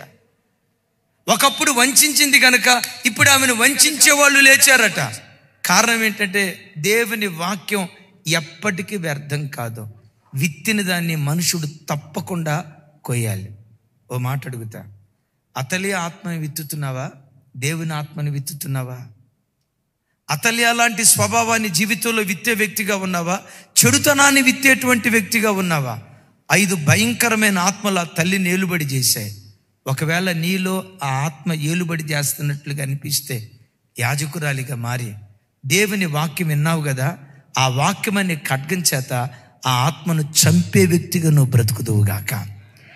భక్తి కలిగిన ఆత్మను నీలో కొమ్మరించుకుంటే, భక్తి కలిగిన ఆత్మ విత్తనాలు విత్తితే ఏ రోజుకైనా ఆ పంట కోసుకునే దినాలు తప్పకుండా దేవుడు నీకు ఇస్తాడు. మేలును విత్తు, మేలే కోసుకుంటావు. నీళ్లు పోయి నీకు నీళ్లు పోసేవారిని దేవుడు లేవనెత్తుతాడు. పవిత్రంగా బ్రతుకు. నీ పవిత్రకు తగిన ప్రతిఫలం తప్పకుండా ఏదో ఒక రోజు దేవుడు అనుగ్రహిస్తాడు.